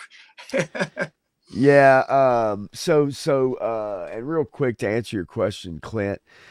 No, these are predicted nominations, is yeah. what this is. But generally speaking, these are probably what you're going to see. I mean, Yep. it's pretty easy to suss it out, give or take one here or there. Animated feature, Flow, I didn't, don't know anything about. Inside Out 2, Memoir of a Snarl, Wallace and Gromit, Vengeance Most I'm Foul, and pretty The sure Wild that's Robot. snail. I Just would saying. think it is, but it's not spelled Yeah, correctly well, maybe not. if it is. You know, the editors anymore. So Right. But this is Wild Robot, I would so assume, or Inside Out too. Flow is the only one I don't know. It says Janus Films. I assume it's Japanese, which is interesting. Um, Yeah. so that would be one that I might actually be interested in seeing. Inside Out 2 was good. Memoirs of a Snail has got a lot of accolades. People really like it. Wallace and Gromit, I need to see that one. And Yes. Wild Robot was really good. So at this Yeah, point, my vote would be for Wild Robot. and I think that's probably going to get the nod if it, when and if it does, or when the nominations come out. That's on Netflix.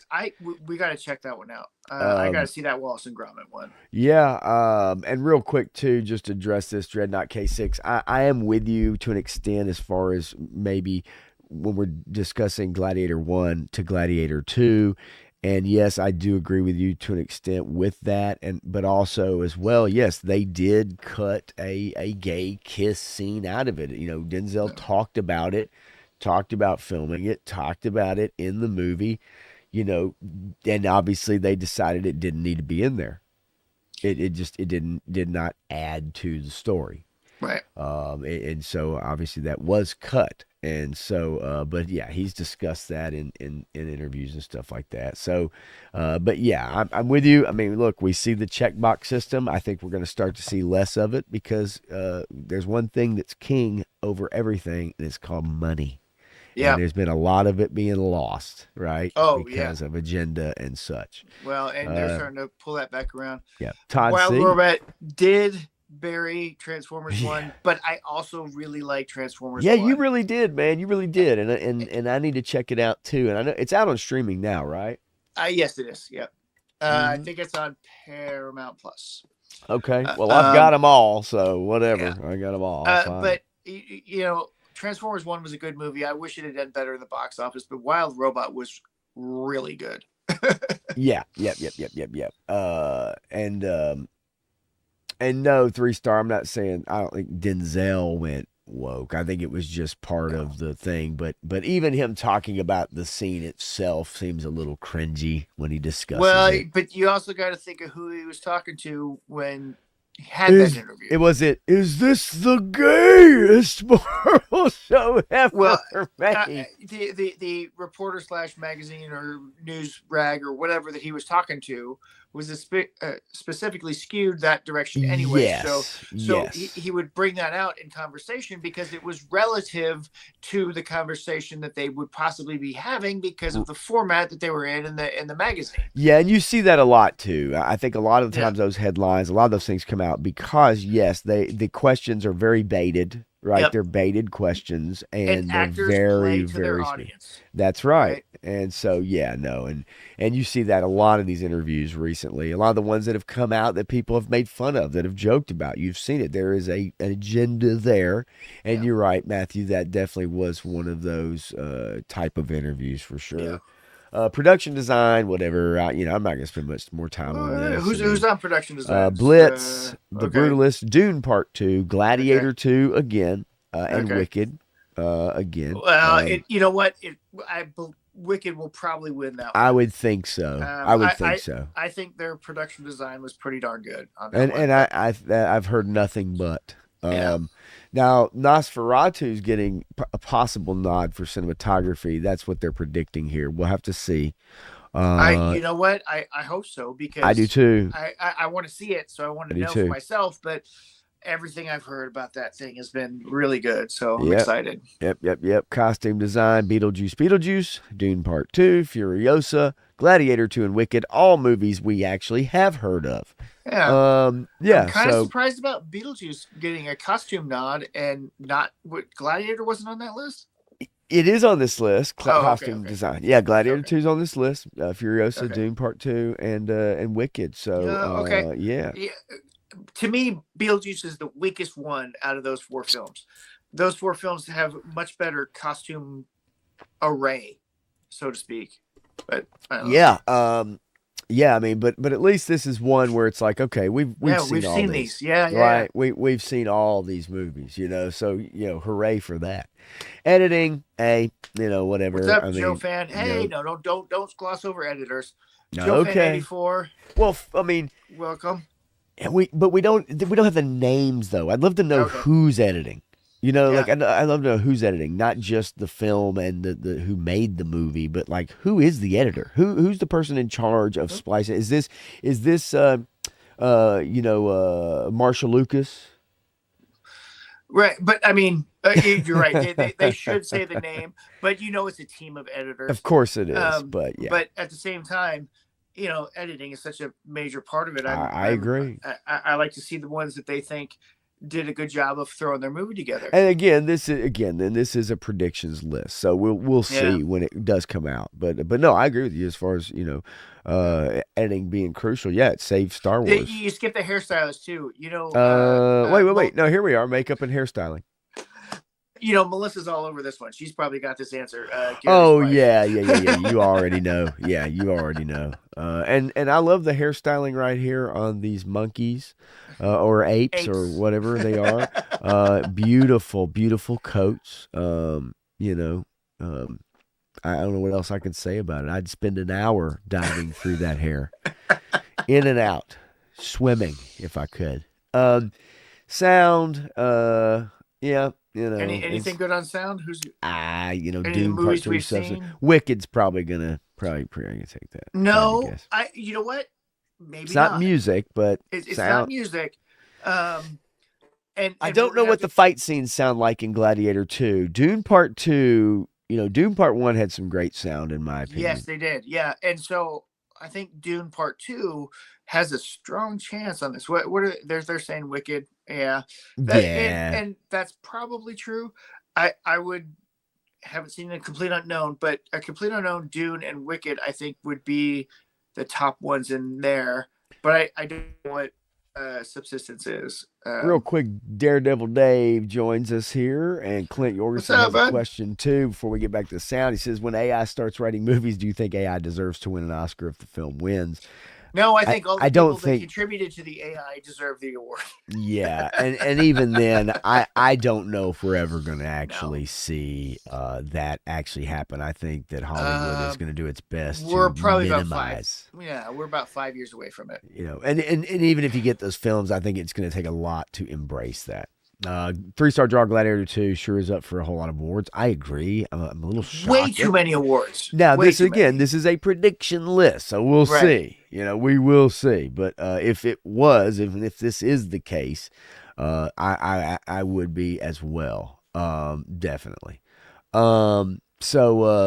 So yeah, but sound, Doom Part 2 to me. Visual effects, Doom Part 2, Gladiator 2, Kingdom of the Planet of the Apes, Wicked, Mufasa, probably maybe being on that list. Man, that's tough.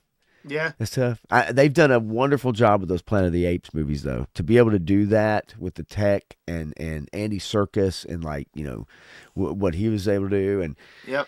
yeah, man, that's some good stuff. I mean, after that, I don't want to, spend a lot of No, time no, no, kind of no, no. on this. I mean, I didn't that's either. enough for There's me. ones that I get excited about because I, had done some editing and stuff Yeah, too. So yeah. So let's for the next 8 minutes before we get to our lists to finish out the show. Really, really quickly. Karate Kid Legend dropped a trailer. This is the Karate Kid movie yep. that is going to be coming out. And I love it, man. I think it's great. I think that they need to. They're not going to milk it, obviously, for just keep on going. But I do think that it is great that we are going to actually get with Jackie Chan. Gonna Well, get some more Karate Kid. well, the issue I have is that they are combining the Kung Fu Kid into the Karate Kid, and they're melding those universes to make that other movie part of this, and that's fair. I mean, Okay. um, it appears that that's what they're doing, Right. and then there's this question of who is Jackie Chan's character. We don't know, so that's interesting because the way Cobra Kai is currently, Right. and this has been my suspicion all the time, is that Miyagi had a brother, and his brother competed in the Senkai Taikai. Okay. And that's why all this stuff is in there. That's why Daniel has this Cool. turmoil between it, because the Miyagi we know kind of separated himself from his brother, and then this might be his brother. So we'll see. Yeah, man. I would like to. show more trailers, Yeah. but I just, I've got to figure out really the best way to do that. Um, it just every time I've tried to do it, I just keep getting hit with copyright claims and Yeah. blocked Well, in so territories and if you flip the video, have it in a corner, and stop it every 10 seconds, you should be fine. But, right. Um, yeah, it's so ridiculous. I see what Angry Joe goes through sometimes to try to do, and he puts fair use across the whole yeah. freaking Oh, picture, yeah. and he Still fades gets there. out the Bobby Wold, real quick, joining us too. Says if they start doing awards for AI, hopefully they'll do one for the best six-fingered image. That's good. That's great. Yes, it's got to have some of that in there. Clint, I will say that it's Hollywood. They don't know the difference because obviously they cast Simu Liu in a bunch of films and cast him as certain characters, and the Asian population wouldn't even show that movie in their entire country of China Yes, because they were offended that such an ugly person was put on screen because the that's Chinese true. people call him ugly and That don't consider him Chinese. But that is that's true. whatever. He's Canadian. Yeah, he's Canadian. And oh God, I covered the story when he went after those people that were making the That boba was so tea dumb. thing. That was Yeah, so dumb. what an idiot. Dreadnought, that's a story I'd cover on a Friday night. That's not really what we do on Tuesday night, brother. DOJ stuff, insurrection, that's more for Friday night, my friend, but I do appreciate you bringing it up, and I may very well cover that. Cover that on Friday. I've already got some things picked out. But yeah, Bobby Wold, always good to see you, man. And the six-fingered AI comment is great. That's The thing, golden. yeah, it really is. Hey, you And know what? Inigo, what's I that? mean, the man in black, Wesley, he's been looking for that six-fingered man this whole time. So, he Oh might just find no. him in an AI picture. Uh, oh no. And real quick, 3-star draw. Yes, I agree with you. They look like they are about to Judy chop some Metamucil in this picture. They're not too far apart in age. I'm Oh just man, saying. isn't that crazy? Isn't You, that you know, crazy? you know what blows me away every time. I bring this up to people all the time. Every time I see talk about the Karate Kid, it still blows me away to this day that in Karate Kid 3, when you've got that scene with Ralph Macchio and the guy who plays Terry Silver in the dojo together, and they're staring each other down, and they're having this big meaty conversation or whatever, and Terry's this hulking guy, and Daniel's this little skinny punk kid. You realize that Ralph Macchio's a year older than the guy who Yeah, played Terry Silver. yeah, right. Like, just amazing genes, that's for sure. Yeah, Eventually it catches up to us all, at and it some is point. it is catching up a little bit It is. You to see the Ralph. cracks. You see the Yeah, cracks in Ralph. but boy, he's had a blessed life, Absolutely. and especially in that I mean, department, he got to right? play a teenager for like 30 years. Man, I wish I mean, look, I've been playing a teenager in my own mind for 30 years or Well, more, that's so different. That's different. We're just delusional. That's all. that's true. Oh my gosh, very much so. And so but the trailer dropped for Karate Kid Legends, little teaser, or say official trailer rather. And And so so this takes place several years after the end of Cobra Kai.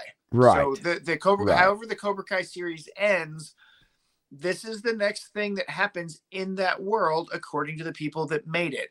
Also, the filming of the movie ended the same week that the filming of the TV show ended. They both ended at the same time. So they wrapped That's uh, great. all the filming at the same time. That's the best way to do when you think about it too. Now, you've seen it with some trilogies. It's like you just film it just back to back to back. You don't waste time. You don't take a year. You don't take 2 years. You continuously film, especially if you have age specific characters that you need that as part of the story. That's funny with Clint. Ralph stayed a teenager longer than Burt Ward. And Burt Ward sells criminally insane dog food. Don't ever buy his dog food. I'm just sorry. Just What? don't. What the hell? What's it called? Oh Is it God, have to do with Batman at all or Robin? no, it doesn't. And he got on this big kick about providing nutrients to puppies and dogs and Okay. shelter dogs, and got in this whole big thing about rescuing dogs and stuff. And then he tied it to everything he did. And him and Adam West were out there doing conventions, and whatever reason he'd bring up this stupid dog food thing or whatever. But everybody who's gone and paid attention and gotten that dog food, their dogs have gotten sick, died, whatever. And so the dog food is shit. So don't buy Burt Ward's dog food. Oh no. I thought maybe 3 Star would maybe know a little bit about that stuff, given his history and everything. Holy crap. Yeah, well, stay far away from Burt Ward and his products then. I don't know about the other ones. I just know about the dog food. Okay, so um it's about that time to give our top 5 Christmas specials. 5 Christmas specials. Hold on. I haven't seen that. I have not seen that. That was funny.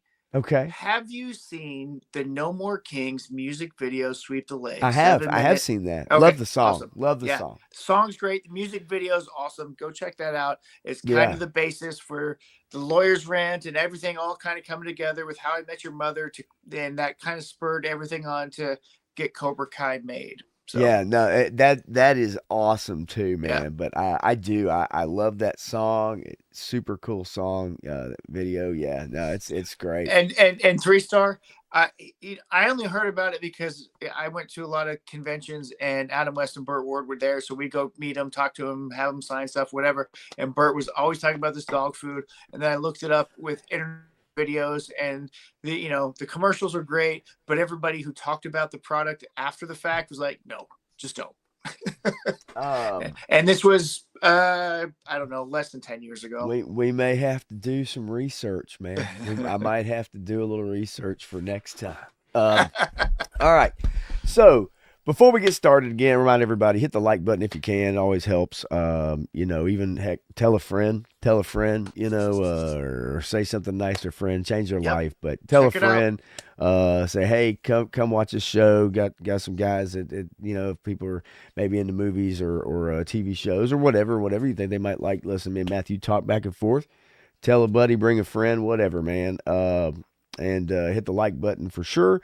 And if anybody that's watching the replay, please hit the like button and give us a sub, man. And again, Matthew has his Instagram handle right there underneath his name on the screen.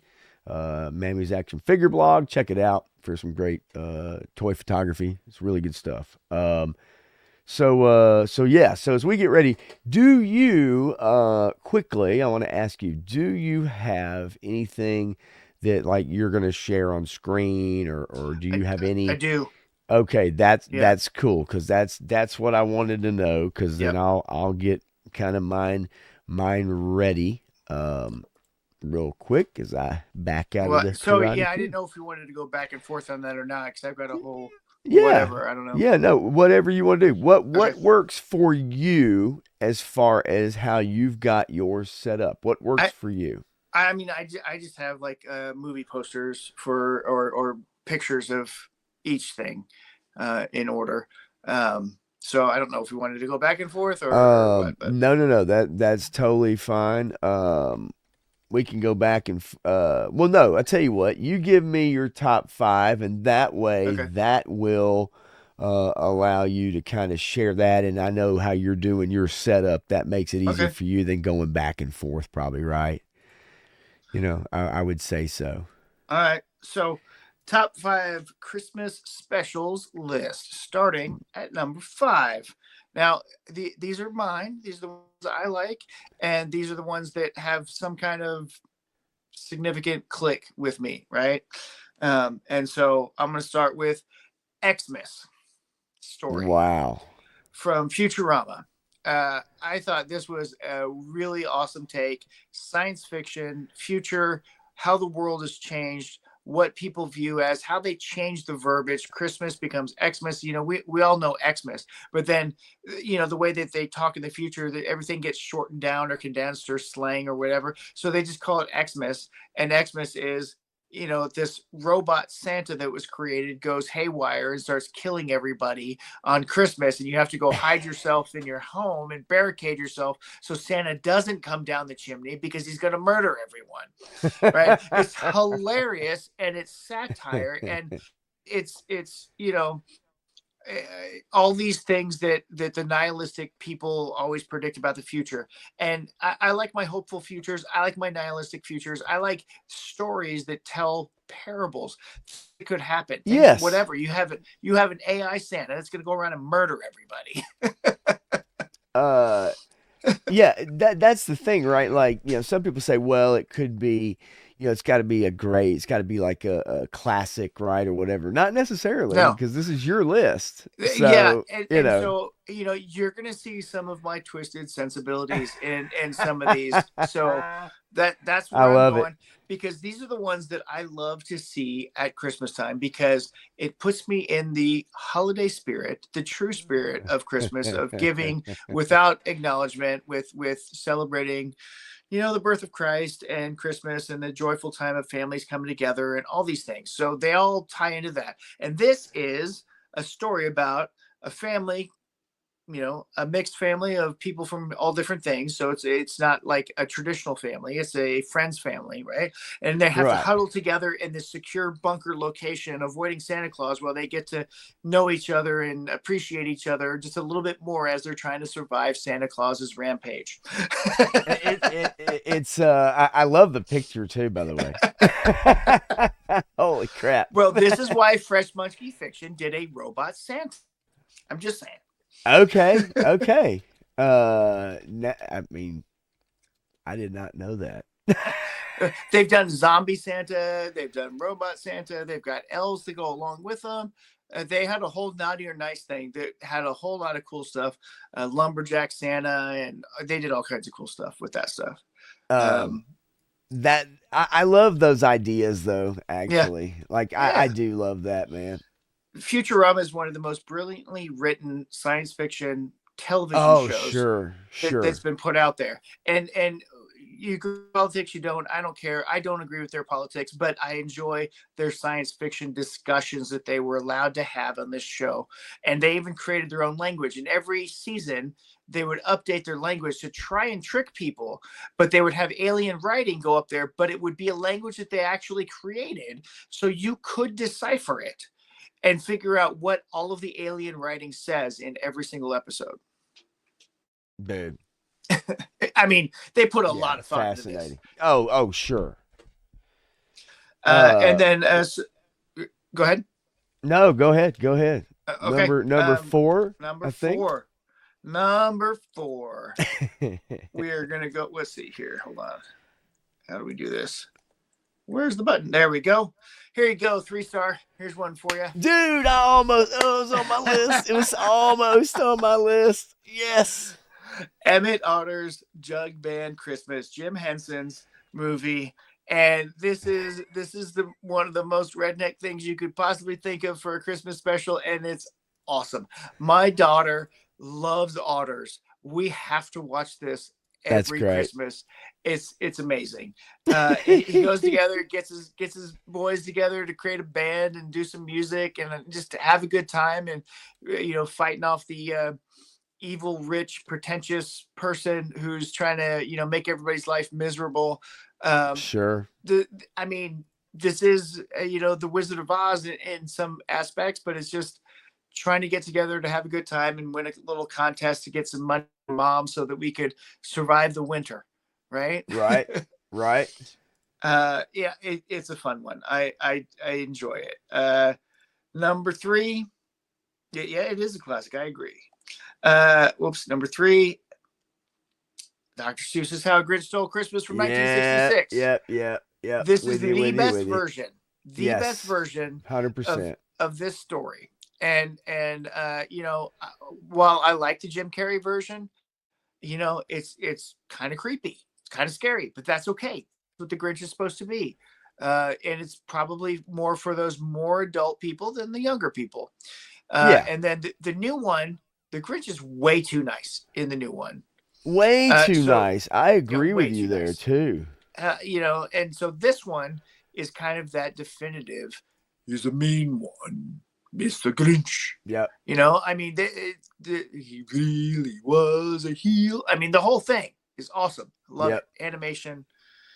All right, so now we're getting to the predictable ones. All right, number 2, Frosty the Snowman. All right. So this is happy birthday, motherfuckers! Right? This is a good one for me. This is my mom's favorite. Okay, my mom loves this one, and so it's always going to have that special place in my heart because my mom loves it, so I love it that much more. And it's about a little girl who's trying to get this snowman to have a life. You know, take him up to the North Pole so Santa Claus can take care of him. And it's where my idea for the last chapter of Frankenstein came into play. Okay. So how the way that Frankenstein's, the Mary Shelley's Frankenstein, the book ends, the monster jumps out the window of the sinking ship or whatever and disappears onto the ice.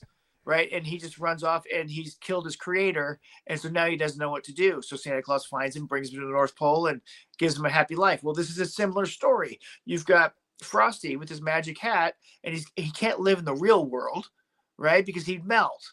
So where's he going to go? And Santa Claus takes him in and makes him a part of his world because he lives in the ice and the tundra, can take care of the guy, you know? Yes. So, it's really cool. Somebody, Clint wants to know, what does Frosty smoke? Wouldn't it melt him faster? He doesn't actually smoke. It's just a corn cob pipe. Just a corn cob pipe, right? It's just a matter of, it's the oil fixation, right? I mean, come on. Yeah. People do it all the time. Well, I loved, I absolutely loved, the kind of that triple threat of these, and Frosty was usually the one that kind of came on as a prelude, right? Yeah, like it kind of was your prelude of your of those specials. It'd come on at 7 p.m. right, and then it would prime you. But this is your top of the list right here. Yep, that's great, man. But think about this too. We all know the song Frosty the Snowman. 100%. We only know it because this special was made, because this special created that song. Yeah. Right? I just heard the version, I had the Christmas channel playing Christmas music. Totally about the Comcast. Totally. That is a pretty sweet hat. Dadgummit, it was I think it is the version from the show. But I was trying to remember who actually did it, and somebody in the chat obviously is going to have that. Yeah, probably going to have that up for sure. But yes, I mean, good choice for sure. Listen, every year I love it when these when they start to show these specials. Right now, a couple of those you got to go find. Yep. Right, they're not going to be on CBS. They're not going to be on ABC. You might have to go dig those up. But I've got them all. So physical media is king, baby. And I've got a few. I have a few on my list for sure. In the physical collection. Yep. So yeah. I like it, man. You and I. Let's see. I'm trying to think. I got one more. Oh shoot! Yeah. Number 1, Gene Autry. That was the version. Yes. You know what it is? Yeah, I knew we'd have a little crossover, folks. Spoiler alert. Spoiler alert. How can you beat this special? Yeah. This is the quintessential special about Christmas. Okay, this is the special that truly defines Christmas. Linus's talk about Christmas this is what the season is about. It's not about all of this material garbage that people always throw at it, right? It's about this spirit of giving, of joy, of bringing people together. It's about the birth of Christ, even though he was birthed in June or July or whatever, right? He's born in the summertime. Doesn't matter. This is the time we celebrate it because this is the time that people need to celebrate the most, because it is the beginning of winter. It is the darkest time of year. You know, you have the winter solstice that happens on the 22nd. So it is literally the darkest time of year. And you Yeah. have to have light, you have to have hope, you have to have something to look forward to. And bringing people together is part of that. And this 22-minute special encompasses all of that. And honestly, it's my favorite Christmas thing of all time, and it must be watched on Christmas every year. It's and also too, and what I think we'll find with a lot of ours, especially these specials like Yeah, this, is they are from a what a lot of people consider a simpler time, I yeah, guess. yeah. Um, and where this they're kind of pure, right? The stories are pure. They they're kind of simple, but yet when you actually really watch them, you realize that they're timeless because it doesn't matter if it's made in the 60s, 40s, if it's made in the whenever, where people think, oh, people were naive, or we know so much now, we know so much more now, and we have the world's history at our fingertips and our phone. And Yeah. I think that people are more sarcastic and cynical now than ever before, It, but these stories are very timeless, and yes, they last forever. this, You know? this may be a little weird tangent. Um, the, there's a TV show called Farscape, and one of the main characters was Yeah. split off into three versions of himself, and they were different evolutionary tracks, right? And so Yep. each one of those tracks had a different thing, and you see one is the hyper intellectual, and he's the lizard brain, so he's more lizard like. And then you have the one that's more emotional, heart driven, so to speak, and he's more the ape like version, right? And Right. you go through this whole conflict of things, and the most human of them all was the ape like one, and the most sinister, cruel of them all was the intellectual type, right? So the smarter we get, the less of the heart we use, the more we need something to infuse our heart with light, with something to express community, with empathy, with connecting with other human beings. And the more we get into the social media stuff, we get separated from all that. And again, it all goes back to the same thing. I love this because it was from a simpler time where they knew right from wrong, where they knew Yes. good from bad, when they knew what was healthy and what wasn't, and they knew how to live their lives. And they knew how to live their lives not because someone told them how to live their lives. They knew how to live their lives because they experienced life, and they Right. learned and they grew on their own experiences with the people around them. It Right. wasn't because somebody said you have to do this now, and that gets on me sometimes. But No, no, I'm with you. I understand. And but I just feel like a lot of these are just timeless, yeah, and it doesn't matter how old they are, where they come from. They work, and every year people tune in to watch them, and that's yep. just how it is, right? And so yeah, I'm with you. I like that list. I will go through my list quickly. Yes, I agree with the George C. Scott. Menjoza says justice for Durgo. Dargo, Um, Dargo. Dargo, that's it. That's how I thought. I couldn't remember how it's pronounced. All right. So, I will, let's see, hit the present list and I'll share these. Uh, well, I guess it helps to actually bring it up. There we go. All right. Come on. You'd think I've done a stream before. Maybe sometime somewhere in there. You'd think so. Well, it's what it is it's I'm trying to think of how I can do this. There we go. All right. Make sure I've got this. I just got to bring them all over to the other side, I guess. I should have thought this out a little better. Yeah, yeah. I've got my whole thing set up, but that's why I was wondering.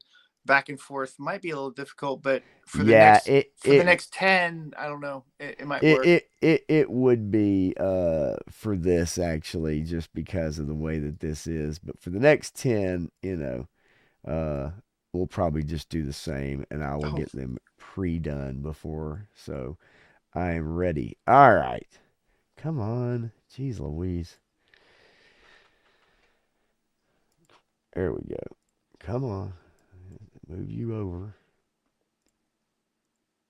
Fat. it, There we go. Finally. Good three God. star. It's on my Instagram. I posted it already. It's all there, and it's got Frankenstein and Santa Claus. Okay. And First I read it on here actually a while back. first on my list is The Grinch. It's number 5, which is still high up there considering how Yeah. many specials they are. But I always love this one. I love the Who's when they're holding hands and they're going they're singing around the tree.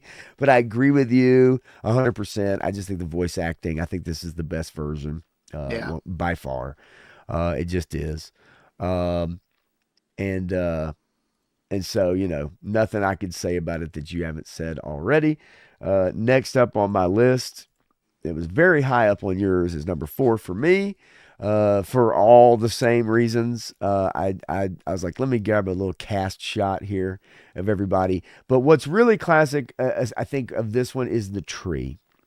The Yes. tree has stood the test of time.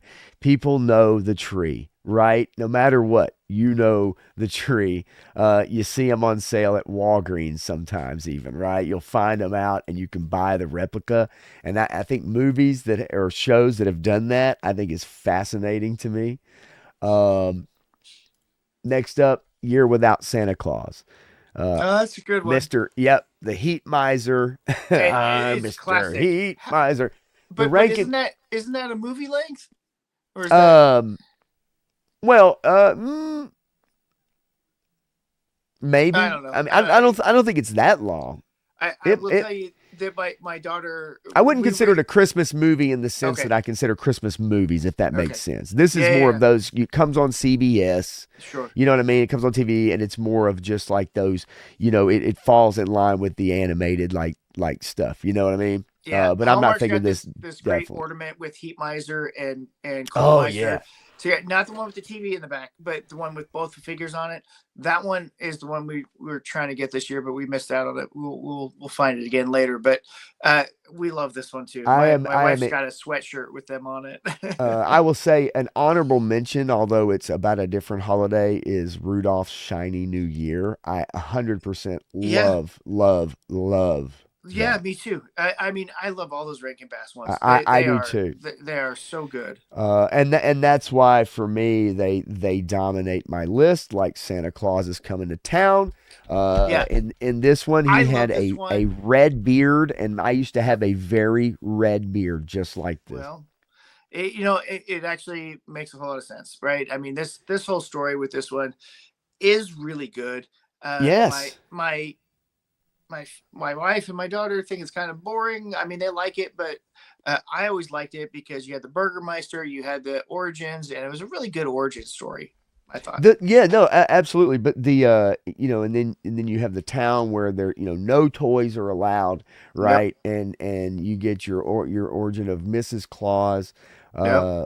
But yeah, these just so these animation, stop motion, like I every year I Yep. have to watch these. Oh yeah. I might miss one here or there of some of the other specials.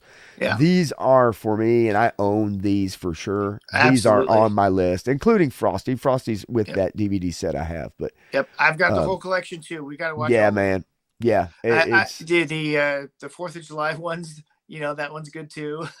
uh oh yeah, yeah, yeah, yeah.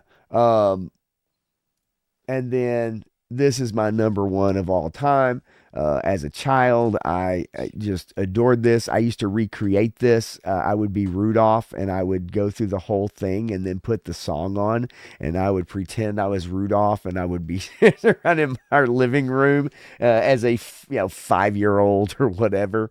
Yeah, no, this is my number one all time, Christmas special Absolutely. that comes on, and I think there's just something magical There that. is. And also with the animation and everything, I think it's something you yourself you could touch it, you could Yep. feel it, the snow, the figures, the water and how it moves and just everything about it. It's like you can the abominable snowman, Yep. Yukon Cornelius. I have all these ornaments. We've got I all the want to be a figures and the dentist. boards and the yeah, you can go through all that stuff and you don't listen to the modern incarnation. Hermie, Yep, you're an elf, Hermie. don't listen to the modern versions of who they think Hermes is. But anyway, Oh, no, I know, I saw that crap. But anyway, so that's my top five for sure. I just awesome. absolutely love Well, those. So I will tell you that I consider many of the Rankin Bass ones to be movies and not specials. okay, So that's fine. That's fine. But you might see them come up again. yeah, that's okay though. You know what I mean? Yeah, I'm fine. I'm a okay with that. If that does yeah, come up on a movie list, right? I'm a yep, okay with that. It's just a different way that you and I think about them, but it's all good, especially when you're talking about the length of them, right? yeah, yep. The original Rudolph version of Rudolph shown this year. I assume, if not already, I assume it would be coming up soon. So I will tell you that just tonight I watched the original Okay. um, Fleischer version of Rudolph the Red-Nosed Reindeer, which was based on the written material. And it was before the Rankin Bass one came out because the Rankin Bass one created the song that we know. The Rudolph the Red-Nosed Reindeer song came out because of that. And Silver and Gold and a couple other pieces that have been Silver and gold. transported through Yeah. time that we still sing today came from that Yes. special, whereas the other one was more closer to the book, was Isn't that interesting, amazing, but though? it was Isn't that a amazing? Fleischer animation. So Fleischer animation was amazing. It was the most revolutionary animation at the time. They did stuff that looks incredible on 4K these days. Oh, So wow. yeah, no, I Okay. mean there's a special that we found that captures some old school animation, and there are two Fleischer pieces on there, and both Fleischer pieces stand up. I mean, the animation style is still of the time, but the other techniques that they used with that animation was 3D sets and stuff like that. So there was really actually some depth to some of the things that they did too. So it was really good. Okay. But yeah, definitely different than that one. So how about for the movies? Yeah. Maybe I do five, you do five, and then I do five, you Yeah, do that's five, or fine. whatever. Okay. That's fine. All right. And that's where we're at now, or is there chat stuff going on? I didn't see. Really quickly, if you want to take a look, I didn't see any.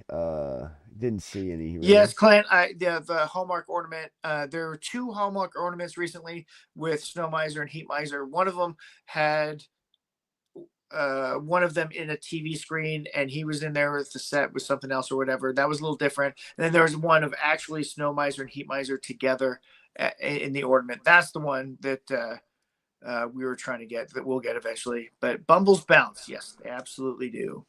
Never forget. Yeah, yeah, yeah. All right. So, All right. what are your top five All right. Well, no. or So this top is top 10 through 6, yep, I yep, guess. yep. So we're gonna go with okay. This is where you get into a little bit about me here. Okay, we're gonna talk about this. And if it'll load, Gremlins. Love it. Okay, Love it. Love it. Love it. this is number 10 on my list. I have to watch this movie at Christmas time every year. Gizmo was a Christmas present. It was around Christmas. The whole thing is about Christmas, and the main character's girlfriend has the darkest story ever about why she doesn't like Christmas. Her father was trying to be Santa Claus and got stuck in the chimney and freaking died on Christmas, trying to come down the chimney and That's surprise her such as a. Santa Claus. I told that story Ridiculous. the other day, and I I tried to play it off like it was real. At work. Oh my gosh. It's so ridiculous. It's awesome. And then you've got the old lady, the wicked witch from Wizard of Oz type of character that's trying to destroy this kid's life. You and your little dog too. And then she gets on her little chair to take her upstairs, and Oh goes my shooting out God. the window. This movie is hilarious. Yeah, it's and amazing. disgusting at the It same is. time, and horrific, but at the same time it's fun. Man, I cannot go a Christmas without watching this one. And then eventually in January we have to watch Gremlins 2, because that's another satire of sequels. It's a satire of sequels in a sequel. Don, It's yes. amazing. Yes. Yeah, no, totally different movie. Totally different movie. Totally different movie. But it is a satire of sequels. I mean, it makes fun of Trump, it makes fun of Rambo, it makes fun of all the stuff that we love from the 80s and 90s, right? Yes. And it's another classic. But this one is definitely this one is Christmas. This one is Christmas to me. And when you have Dick Miller in a movie, it's going to be interesting. Yeah. Yep, I agree. No, I don't want to hear that 3-star. I don't know anything about that. Yeah. I have heard that there is in development for Gremlins 3, but you know what? It's going to be terrible. I don't care. I don't want to see it. I don't want to even touch it, because these two movies are what they are, and leave them alone. They're done. Yeah, no, I can't imagine anybody, being able to do any justice to that. No. Joe Dante, I mean, I don't even, he's 78 years old. If you want to bring him back, but I don't think it would be something he would even want to try to tackle. Now, I go back to Tarantino. Everybody has their place in time, and they have their limits, right? Yes. At some point, you need to pass it off to the next generation. You need 100%. To step back and just let them go. And, the only person that seems to disagree with is Sylvester Stallone and Clint Eastwood. I don't know what it is about them, but they keep making good stuff. Yeah, no, and I hope they do. I hope they keep doing it. All right, number 9. Number 9. Rare Exports. I'm going to hide this banner, too, so we get a better view there. Rare Exports. I do not know this movie at all. Okay, so I found this movie and I was like, oh my God, this is amazing. This is a Norwegian film. So there's subtitles in it, okay? Because half the film is in Norwegian, but they do speak English in it, so it goes back and forth, right? So you've got this group of people that are doing construction. They're digging in Norway, way up north in Norway, way up north, so far that it could be the North Pole, but maybe not. I don't know. They're digging up there, and they come across something strange. They come across this mound. They find this giant burial mound, right? And so the kids in the group with their families, because you have to take families up there because it's so cold, it's out in the middle of nowhere, and the kids are like, "Oh, we found Santa's village." And so they go investigate it. Well, it ain't Santa's village. Okay. Well, maybe it is Santa's village. But in any case, the elves are out there to capture children and have them devoured by Krampus. Essentially, this is a Krampus story. Okay. But these are the elves of Santa Claus. They believe they have found Santa Claus's village in this mound. And so the dad has to figure out that his son is telling him the truth, and he's been bad, and he's going to get taken away by these elves, because if you don't follow the rules strictly, the elves will take you away and devour you. But, they have all the holiday traditions, candy canes and peanut brittle and all these other things. And then they find a way to train these elves. And I won't spoil it. But anyway, it's fascinating. And how they end the movie, why it's called Rare Exports, is hilarious. Okay. It's kind of a horror movie, but it's got kids and it's magical, it's mystical, and the ending of it is awesome. And you know the elves have these long white beards, and these skinny bald guys with long beards, right? So you can kind of see in the picture maybe kind of sort of where it's going, but Yeah. they're out there killing people who are bad. So I love it, dude. I love it. It's and on your list. and this was brought up in into Netflix, and it was such a fun watch. I was like, oh man, this is great, and because it kind of ties together Santa Claus and Krampus, and the idea of those two working together is has always been my idea. You know, it's like, you know, God and Satan, right? They're two halves of the same coin. Satan and Krampus, or Santa Claus and Krampus, two sides Yeah. of the same coin.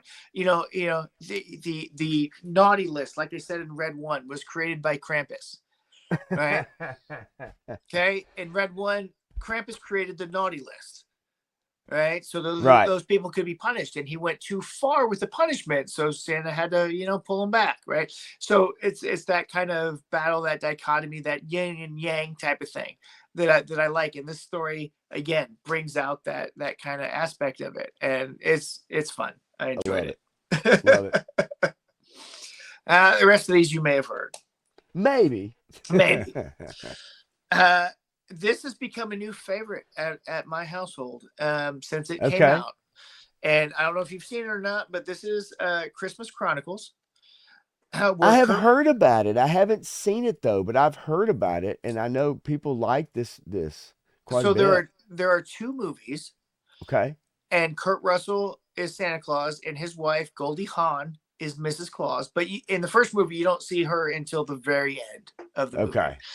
And the first movie is essentially about a family who has lost their father, who is a firefighter, and the kids have grown up and they've had a couple years without him, and Christmas just isn't the same. The mom's a nurse, she works at the hospital, and the older brother is becoming a punk. You know, he's stealing cars and doing bad stuff, and the girl still wants to believe in Santa Claus, because she thinks that one of Dad's old tapes has a picture of Santa Claus in it. And so she's like, well, we have to do this. And it's all about Christmas spirit, and it's all about Santa Claus helping these two find their way together as a family. It's a really good movie. I enjoy it. The elves are funny. The whole engagement with the family and Chris Kringle, and how he's tricking them into getting closer together, and the stuff that Okay. he does. Just for example, the sleigh crashes, he's lost his hat, so he doesn't have his magic powers, whatever, so they have to go into a restaurant and find a way to get somebody to give them a car or give them a ride so that they can find the reindeer, right? That's all they really need. And he goes in and he charms the hostess because he knows everything about everybody. He knows every present that you've ever asked for. He knows who you are, if you've been naughty or nice. And this hostess is sitting there, and she's like, "How do you? So charming. How do you know all this stuff? How do you know that I was in design school? Blah blah blah." And then they just go into the restaurant and they start asking for rides, and everybody's like, "Ah, fuck off." And he starts speaking to people in their own languages, right, in their native language. And the Chinese person is like, no, no, no, don't bother us. And he's like, okay. He goes over to the Pakistani guy and starts speaking in their language to him, and he responds back, and he says, "And I speak English, motherfucker."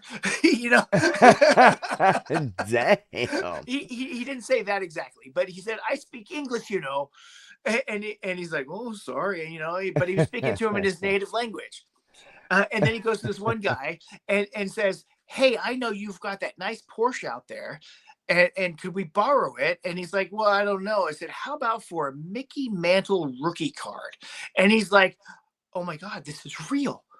Yes, you could borrow my car." And his wife snatches it out of his hand and says, "No, you're fucking not doing that," and rips the card in half. And he's like, "Oh, hey, sorry." And then, I don't know if you know this or not, but Kurt Russell is a huge Elvis Presley fan and has played Elvis Presley in a movie before. And so Yes. there is a musical number where he sings Elvis Presley Christmas songs in a jail cell with a bunch of people to increase the Oh, Christmas great. spirit.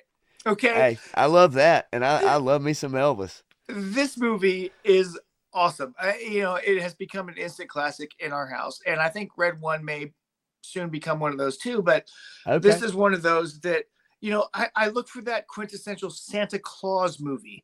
And I want it to be the Rankin Bass one that you showed. I want it to be Santa Claus the movie, but Santa Claus the movie is plagued by McDonald's and Coca-Cola interfering so much that it became this corporate weirdness, right? Yeah, And I get and that. and while I like that movie, this one fills the gap of what that movie could have been, should have been. I don't know, Okay. but this one has more magic to it in my mind, and what Santa Claus is. Right. So I this is one of my favorites. So that was what 10, 9, 8, 7, number 7. Number 7. Oh, baby. Here we go. Here we go, folks. Die Hard is absolutely, in every sense of the word, a Christmas movie to me. And it is so because it takes place at Christmas and is about a man reuniting or reconciling with his family because he's been separated from them and there's a growing schism between them. But this event around Christmas has brought them all together again Right. to appreciate each other for who they are and reconnect their family, all in the guise of this terrorist attack, which is actually just a robbery, which is essentially the same premises Home Alone and several other movies that are out there, right? Right. So, but overall, through all the violence and everything else, there is this overwhelming presence of Christmas in the movie. And it's why certain people act a certain way. There are specific reasons in the movie that would not have happened if this was taking place in the summertime. But because it's Christmas time, people are behaving differently. And throughout this whole movie, it's centered around those emotional changes that happen in the dynamics of interpersonal relationships around Christmas time. Right. And so this is on my list as number 7. Nice. I love it. I love it. You may see it. You might see it. Might see it again. On again. Quite possibly. All right. Number 6. Number 6. Scrooged. Okay. Now, yeah, baby. I love the Mickey Mouse Christmas Carol. Okay. I love so many of the different versions of A Christmas Carol. I love Spirited. Okay. With what's his name? Ryan Reynolds and shoot. Will Ferrell. Right. Yeah. And I hate Will Ferrell, but I like that movie and I like a couple others with him in it. But that one was great. There's quite a few too many songs in that one, but I still liked it. Right. This one starts out with the premise with a commercial of Lee Majors being Santa Claus's bodyguard and are trying to save Santa Claus, right? So he's a special agent doing all this stuff, right? And it's a commercial for this action adventure movie. And guess what? They just made that. It's called Red One. Whoa, what do you know? But this is all about the commercialization of Christmas and then how it comes back to what it's really about and those life changes and stuff. I don't know how you can go through Christmas without finding some version of A Christmas Carol. And this is my favorite version of A Christmas Carol because Bill Murray can be such an asshole, but he can also be one of the most generous people you've ever met.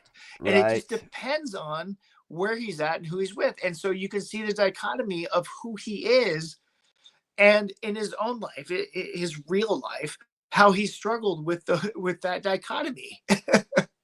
Yes. I have to say though, like this movie, you may see it again, but this movie is so good. And what's her name that portrays the ghost of Christmas? Oh yes, Uh, no, I love her. She's Christmas Past, amazing. right? And Yes, yes, she yes. floats and she's like, Yeah. ooh, Whack. ooh, yeah, yeah, yeah. Carol Kane, that's right. Carol. Yes, I yes, love Carol yes. Kane. Carol Um, Kane's amazing. absolutely, I'm man. not always And we got right here different too, movie. like uh, Daredevil Day with the Die Hard. The night the reindeer died. I don't know. Is that Yes, no, I know of that one. uh? Let's see. Yeah, Scrooge is classic for sure. Clint Yours says I want to add Harry Potter, Prisoner of Azkaban to my list, and I do have your list actually, Clint. I was going to show it here in just a second. Nice. Since all the Potters are Christmas movies, going with that one. Yeah, 3 star. Already watched this one. Yeah, Carol Kane. For sure, for sure. Quality. Um, Golly, man. I mean, you don't realize too, it's like you don't see those movies all the time. They usually don't, they do show them around Christmas, right? They do pop up, but you just don't see them all the time. And so I kind of like that. I like it Yeah, when something like that shows up, yeah. and you don't see it all the time. Okay, so I like it so far. I'll try to get rolling here on my list. Number 10 is Elf. Um, it's not. Some people have it really high, like it's like their favorite movie. I Yeah. do think all the actors in this movie are fantastic. They killed it in this It movie. yes, it's goofy enough. Um, this one it actually beat out Bad Santa for Mm, me, and I love Bad Santa. yeah. Um, but I don't know. Like this movie, he actually thought this movie was going to end his career. Yep.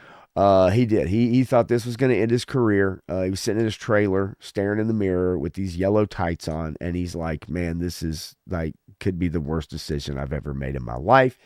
And like so fortunate few becomes something that ends up being a classic that people revisit year after year after year, and Yep. is a continual source of like income or whatever, right?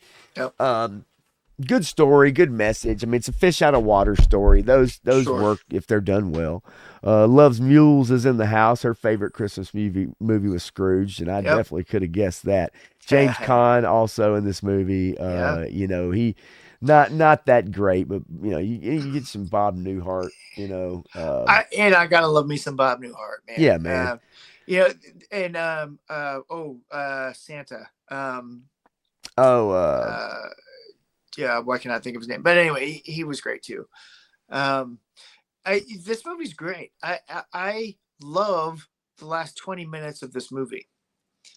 The stuff leading up to yeah. it is kind of You whatever. take it or leave it if you want Yeah, to, but I don't know. I mean, that's why it's kind of down on number 10. There's other movies, and like I said. Ralphie's in it too. Yes, Peter Billingsley. Which I mean, dude, like, for Peter Billingsley, like that's he went a long time without caring about Yep. Christmas Story.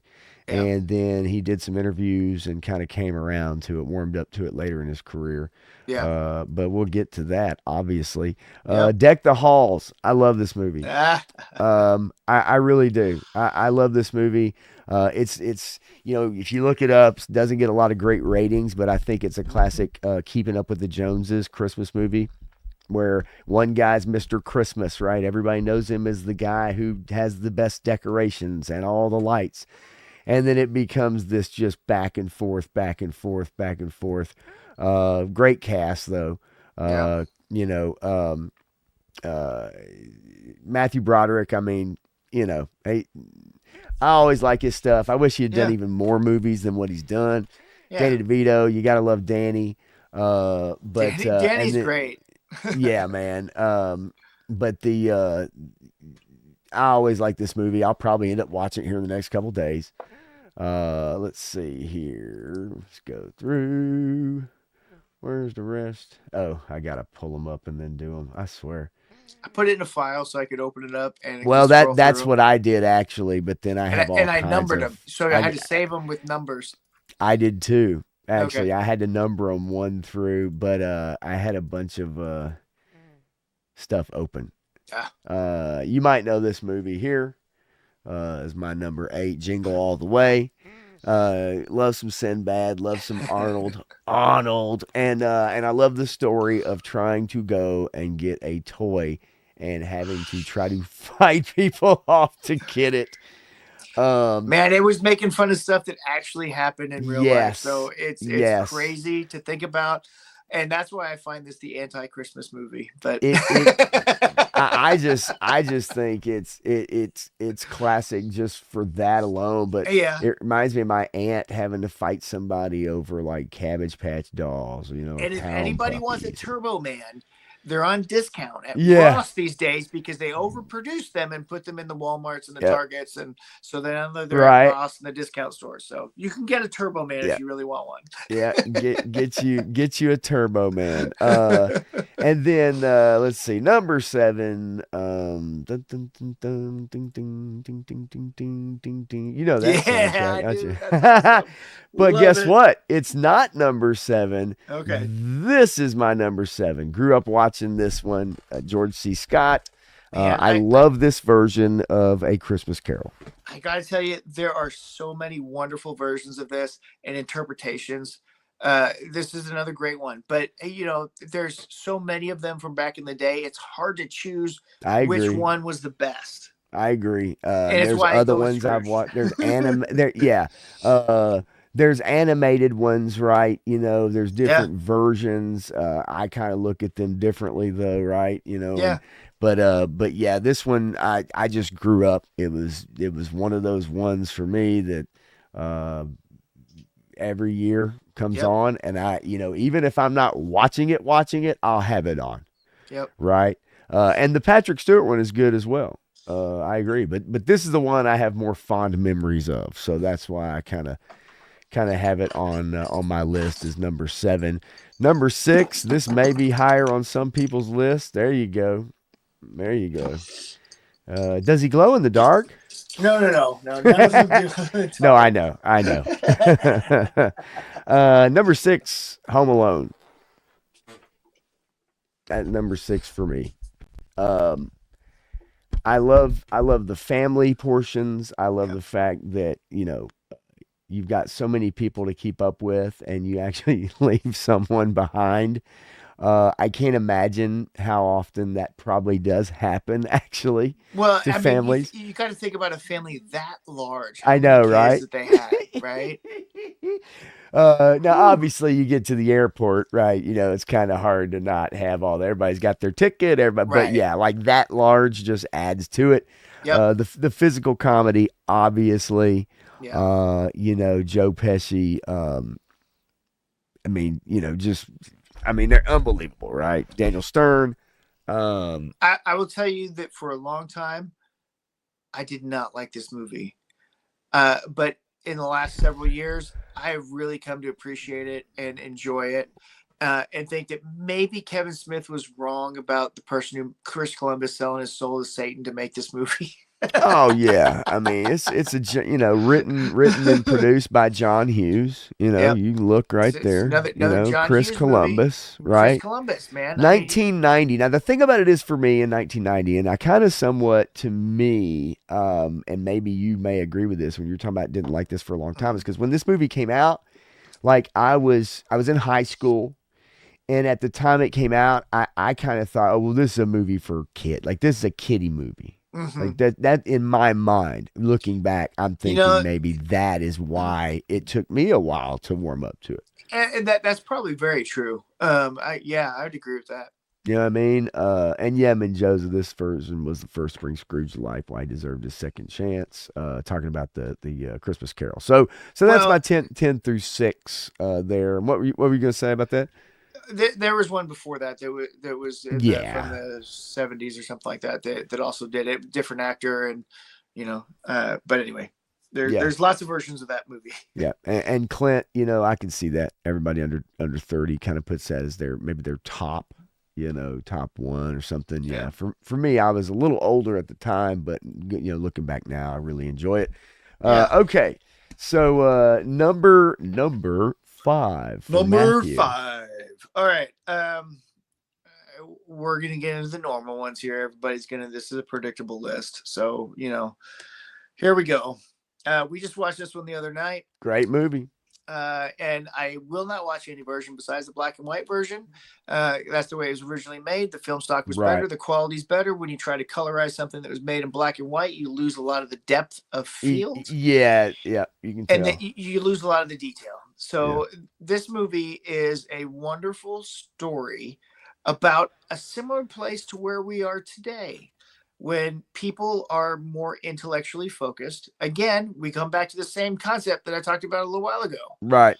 You're more intellectually focused and you're like, what are facts? What is reality? What is this? And then you forget about faith. You forget about trust. You forget about empathy for our other humans, and you become cold. And this Santa Claus wanted to bring that hope, that light, that inspiration back to this little girl and her mother, because this man who was around them, who was interested in them, who wanted to help them, was very much inspired by imagination. And so this movie is about imagination, and the reinvigoration of imagination.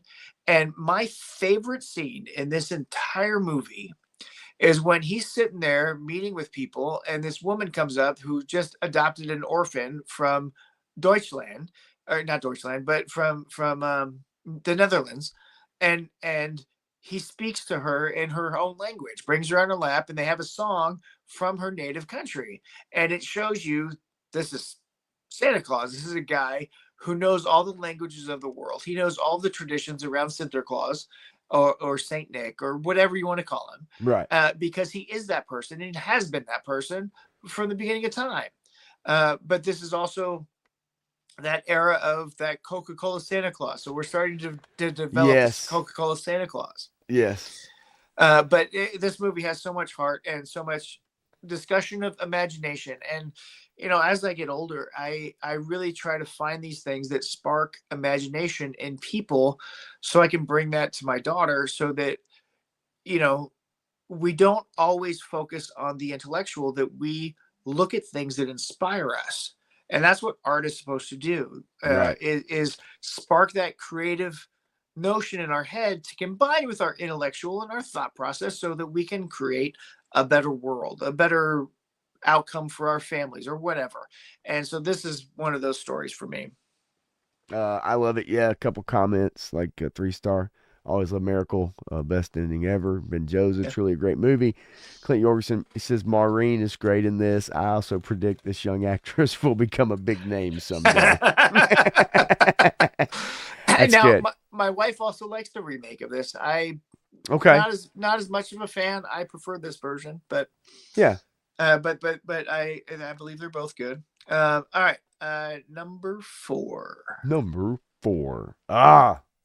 Baby. I mean, come on, Santa Baby. I mean, how can you go wrong with this, right? It's also this is a sentimental movie as well. It's not just funny. It's got some amazing funny parts, but it also has a good, sentimental section in it where he's, up in the attic and he's stuck and the family leaves. So he goes through the viewfinder, right? And he's watching home movies or old, whatever, and then also at the end when before you get the comedy of the Jelly of the Month Club, the letdown of like busting your ass for a company and like being there for years and years and, counting on something and then being let down by that. It shows you about corporatism. It shows you about family. It shows you about the stress of the holidays if you're trying to put together a big Christmas. And,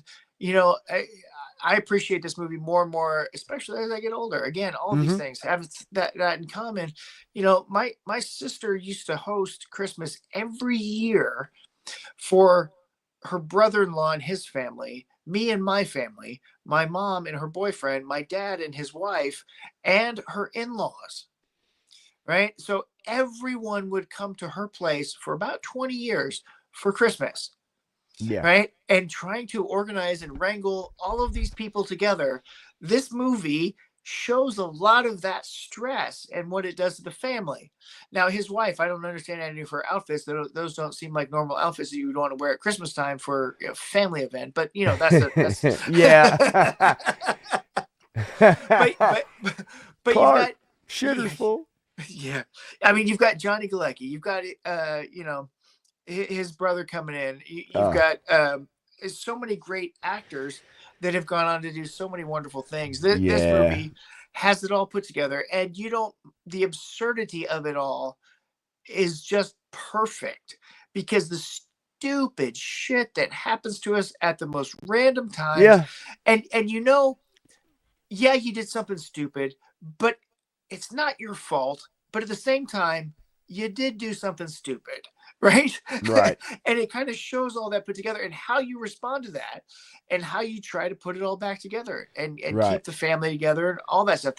When he sings the song on the piano, when the cat blows up, when the tree gets set on fire, the toupee, the toupee, oh God, and the Jello with the cat food in it, the turkey that explodes, the lights that aren't working until you finally get it, the yuppie neighbors that are getting screwed this whole time. Oh my God, there's so much, man, like so much. It's so good. And that's Julia Louis-Dreyfus in that, right? Yes. Oh my Juliette Lewis.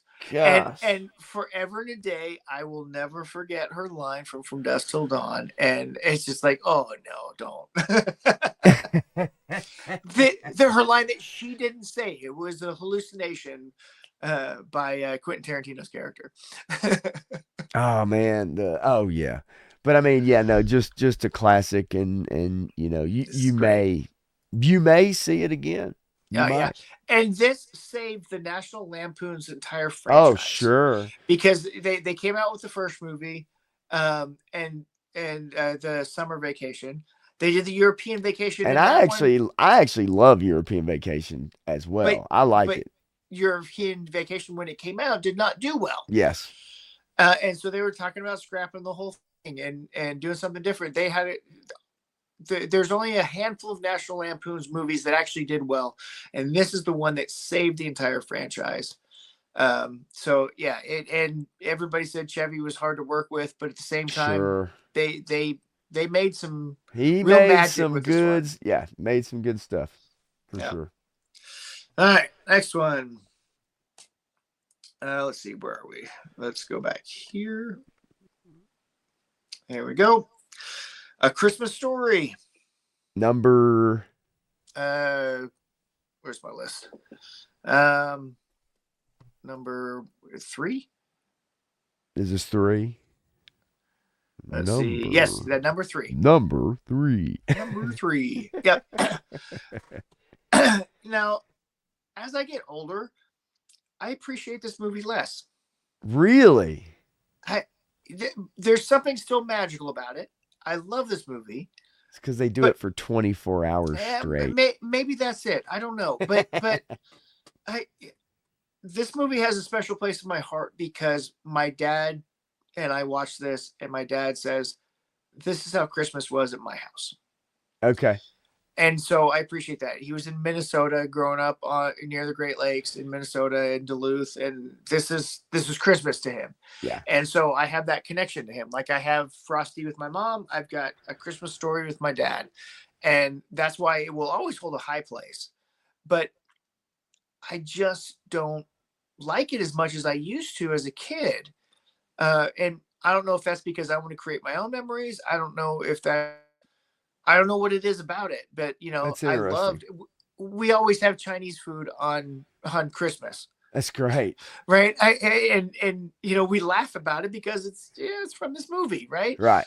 But, and there's so many aspects I do love about the movie. And I will always love about the movie, but I don't know what it is. It just doesn't hold the same magical appeal to Christmas that some of the others do. But yeah, no, I do love this movie. I love the actor's portrayal, and I actually love the sequel that came out recently. Oh, recently? Yeah. Yep. When it brought back a lot of the actors again. Yes. to reprise their roles. And obviously the father had passed away by then, so they talked about that, the story and everything. I've seen half of it, maybe. Oh, it's pretty good. I mean, the bully, they brought back the bully with the yellow eyes, and he was the police officer in town, and I love the Vargas. Scott Fargus. I love the Peter the Wolf scene, because they played that music as they're running around. And so the musical notes and everything that they put into that were of the time and place. And right. And I understand why a lot of people don't like it, because again, part of me is shifting that way, but at the same time, it's always going to hold a high place. I mean, it's your list, man. You know what I mean? It's what what you want it to be, and sometimes that happens. Some things move up, some things move down, some things disappear, maybe. Yeah. Right? Yep. And I get it for those who love it a lot. I do, because again, my dad's like, that's so Christmas. Help me, they were yellow. Yeah. I mean, there's great lines. I love it. Ovaltine, a commercial, a crummy commercial. Right. I mean, that's so awesome. and don't throw away the Dakota ring. You could use that for so many other things, but Ralphie didn't. I mean, for as much imagination as he had, he didn't have very much of an imagination. Yeah, right. That's pretty good. All right. Number 2. Rudolph the Red-Nosed Reindeer. Love it, baby. I would watch this movie every Christmas. And sometimes my dad said, I don't want to watch that movie. So I'd have to go up to my room and take my sister's black and white television and move it over to my room, or watch it in her room, and watch Rudolph the Red-Nosed Reindeer in black and white on a black and white television, because I wanted to watch this movie, because this movie has so many things in it that I think are full of imagination, full of wonder. Yes. And it's just so wonderful. The looking as an adult now, I realize Santa Claus was a dick at the beginning of the movie. Right.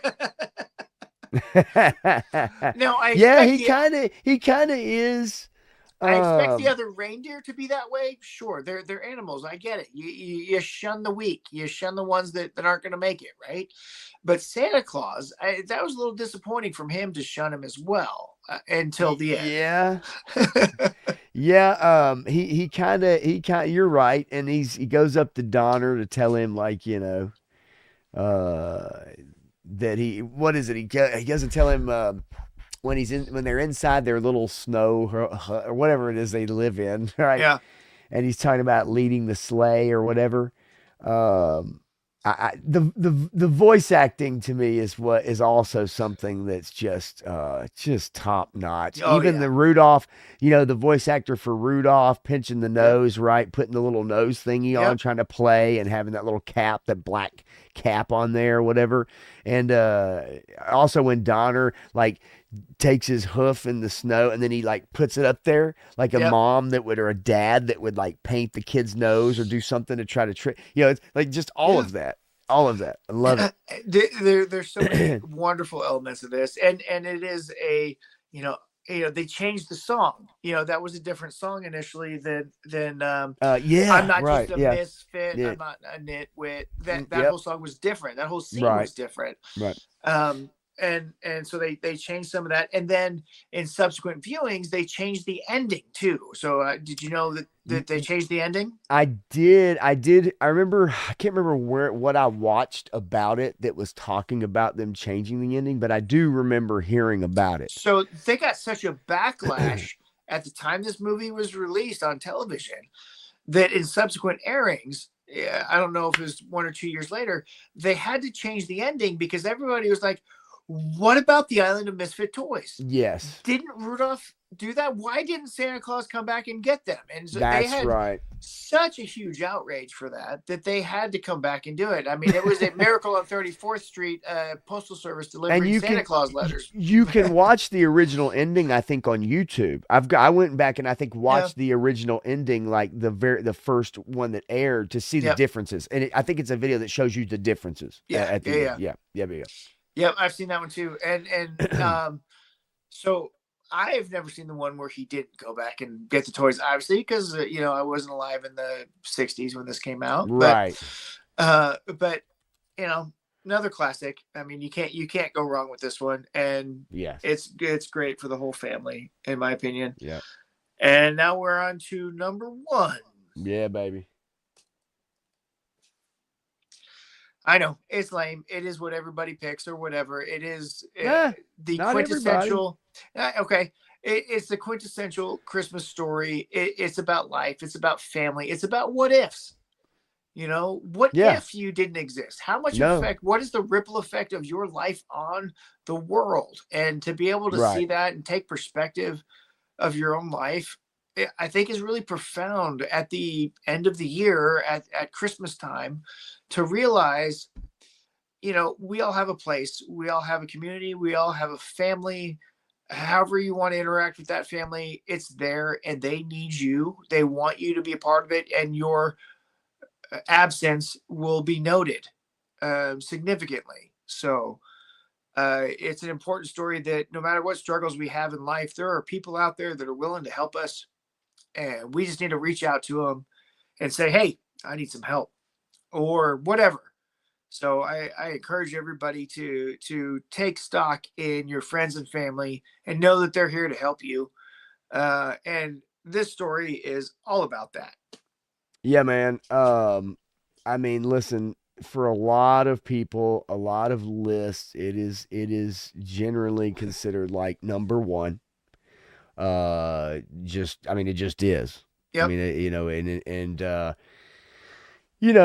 Jimmy Stewart. I mean, people imitate those lines Yep. from it. It's one of those movies too. I mean, um, yeah, it tops it generally tops most Christmas lists. If you Google any kind of top Oh yeah. Christmas movie Yep. list and It whoever it is company one of ranks those. them, Did you know that Jimmy Stewart, this is the first movie he made after coming back from the war? okay, This movie helped him deal with his, what we would call today, PTSD. right, Right. So he had a lot of trauma from being at war. And this interesting, movie helped him process all of that and realize the things that I just talked about, that there are people that care about you, that there's family there. You made a difference in this world, and you will continue to make a difference in this world. right. And just, you have to stay with it for as long as you can. I just love, just the premise too. I mean, and it's not that it doesn't show up in other of some of these movies, these Yeah. same very movies, Oh right? That yeah. we're talking about, but just like being there but not being there, people that can't see you. So you're hearing people talk about you, or you're hearing people, say things, or you're watching things, right? You know what I mean? And yeah, it's one. And like 3 Star here, never actually watched it all the way through until we talked Christmas movies last year on Punks on Film. It was actually really good. It's one I've probably watched in totality in one sitting, maybe like twice in my life, Yeah. to be quite honest with you. It is. No particular reason, really. No particular reason. It's just, there were other ones, I think, for me that Yeah. either came on or just, I haven't looked it up, haven't looked for it particularly.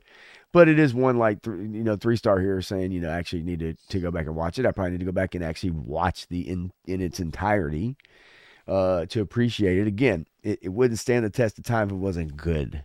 Yeah. I mean, that's just the reality of it, right? And War Yep. Chest says, my family watches every year until my granddad died. Yep. Mm. Loves Mules says she's never seen it. And I in a way could see that too. Now I Yep. know she does not care for Christmas music. That I do know for sure.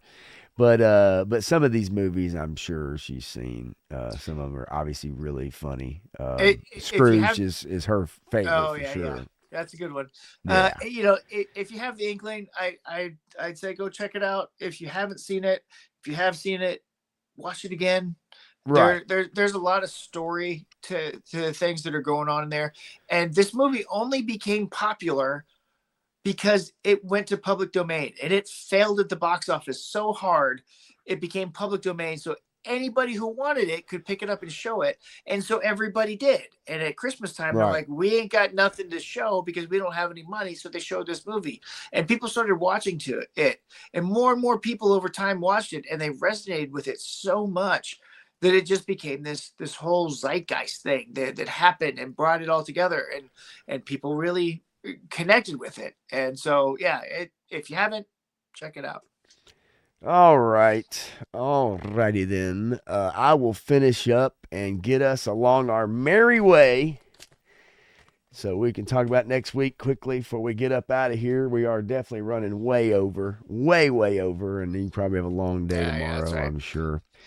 Um, Yep. interesting. Yep. And that's fair. It's different, and it's a different hemisphere for sure.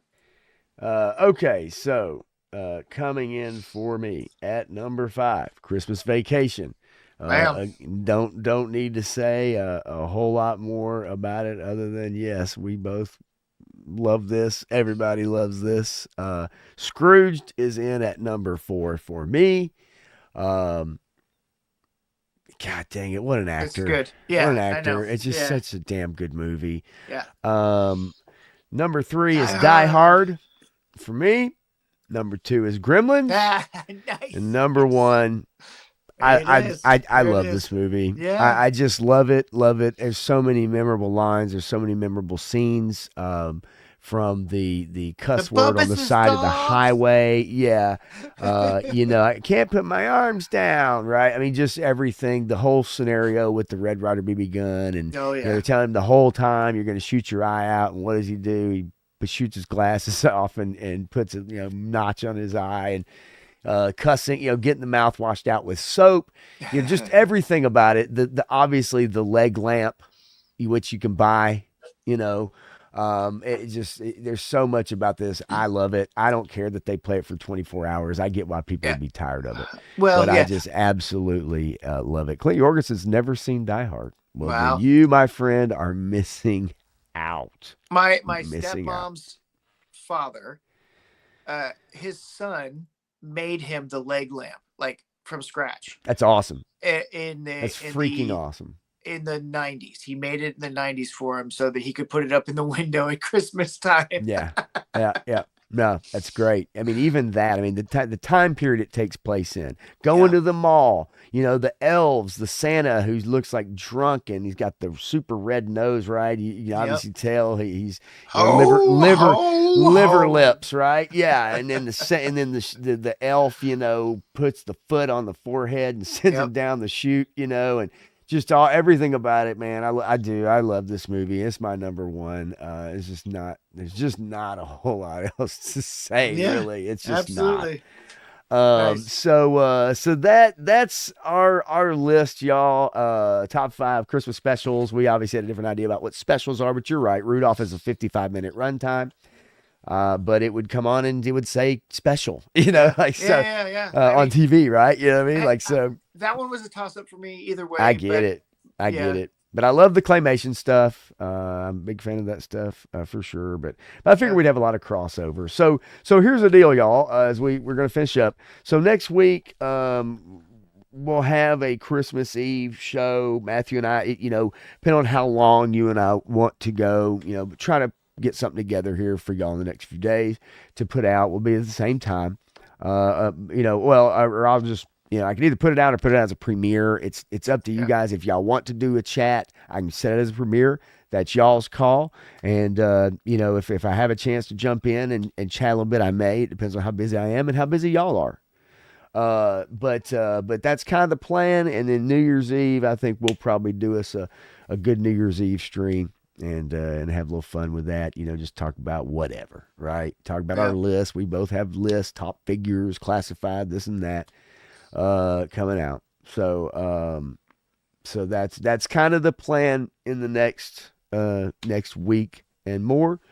I know I will be doing a Friday night stream coming up in a few days, barring any family circumstances. Just to let y'all know, listen. I'm not a prayer warrior. I'm not. But for those of you that are, just send some prayers my family's way. How about that? And so I'll let y'all know about Friday and keep things posted there. But Matthew, anything you want to bring up really quickly at the end? I know you're probably tired and ready to hit the road, hit the Yep. bed. Just having fun, getting ready for Christmas, and getting everything ready for that. He's got plenty of photo shoots coming, pictures coming every day. Awesome. Clint Jorgensen, that was actually the first Christmas movie we watched this year. I love that one, but it kind of falls in that in between. Is it Halloween? Is it Christmas?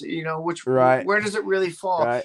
And I don't get me wrong, I love it for sure. It was almost on my list, but I started looking at the others, and I kind of, Yep. they kind of jumped ahead of it. My Yep. mom had an honorable mention quickly. It's called While You Were Sleeping. It's like Yeah. Sandra Bullock. She Yep. loves that one. So she told me earlier, hey, put it on your show as an honorable mention, or There that's you my go. favorite. I said I'll mention it. There you go. So yeah. There's so many good Christmas movies, Yeah, and it's a some of ton them of I stuff. haven't seen, and Right. they're worth checking out for sure. Yeah, man. So But everybody's list probably will look a little the same, a little different. yeah, Real yeah. quick, hey, there we go. Merry Christmas. Uh, and um, and so yeah, you guys have a great Christmas, for sure. A great New Year. We'll see y'all obviously at New Year's Eve if all stays according to plan. But I hope everybody gets everything they want, and maybe including that figure right there from someone special. Just making a Um, list. Just checking yep, it twice. Gonna find out who's naughty or nice. that's right.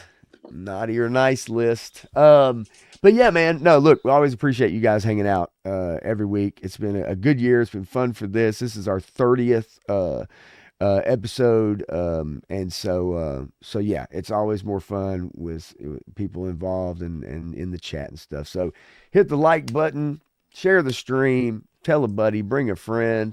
Uh, y'all have a Merry Christmas. And we will see y'all again here soon. Definitely live in a couple of weeks. Merry Appreciate it, Christmas. y'all. Merry Christmas.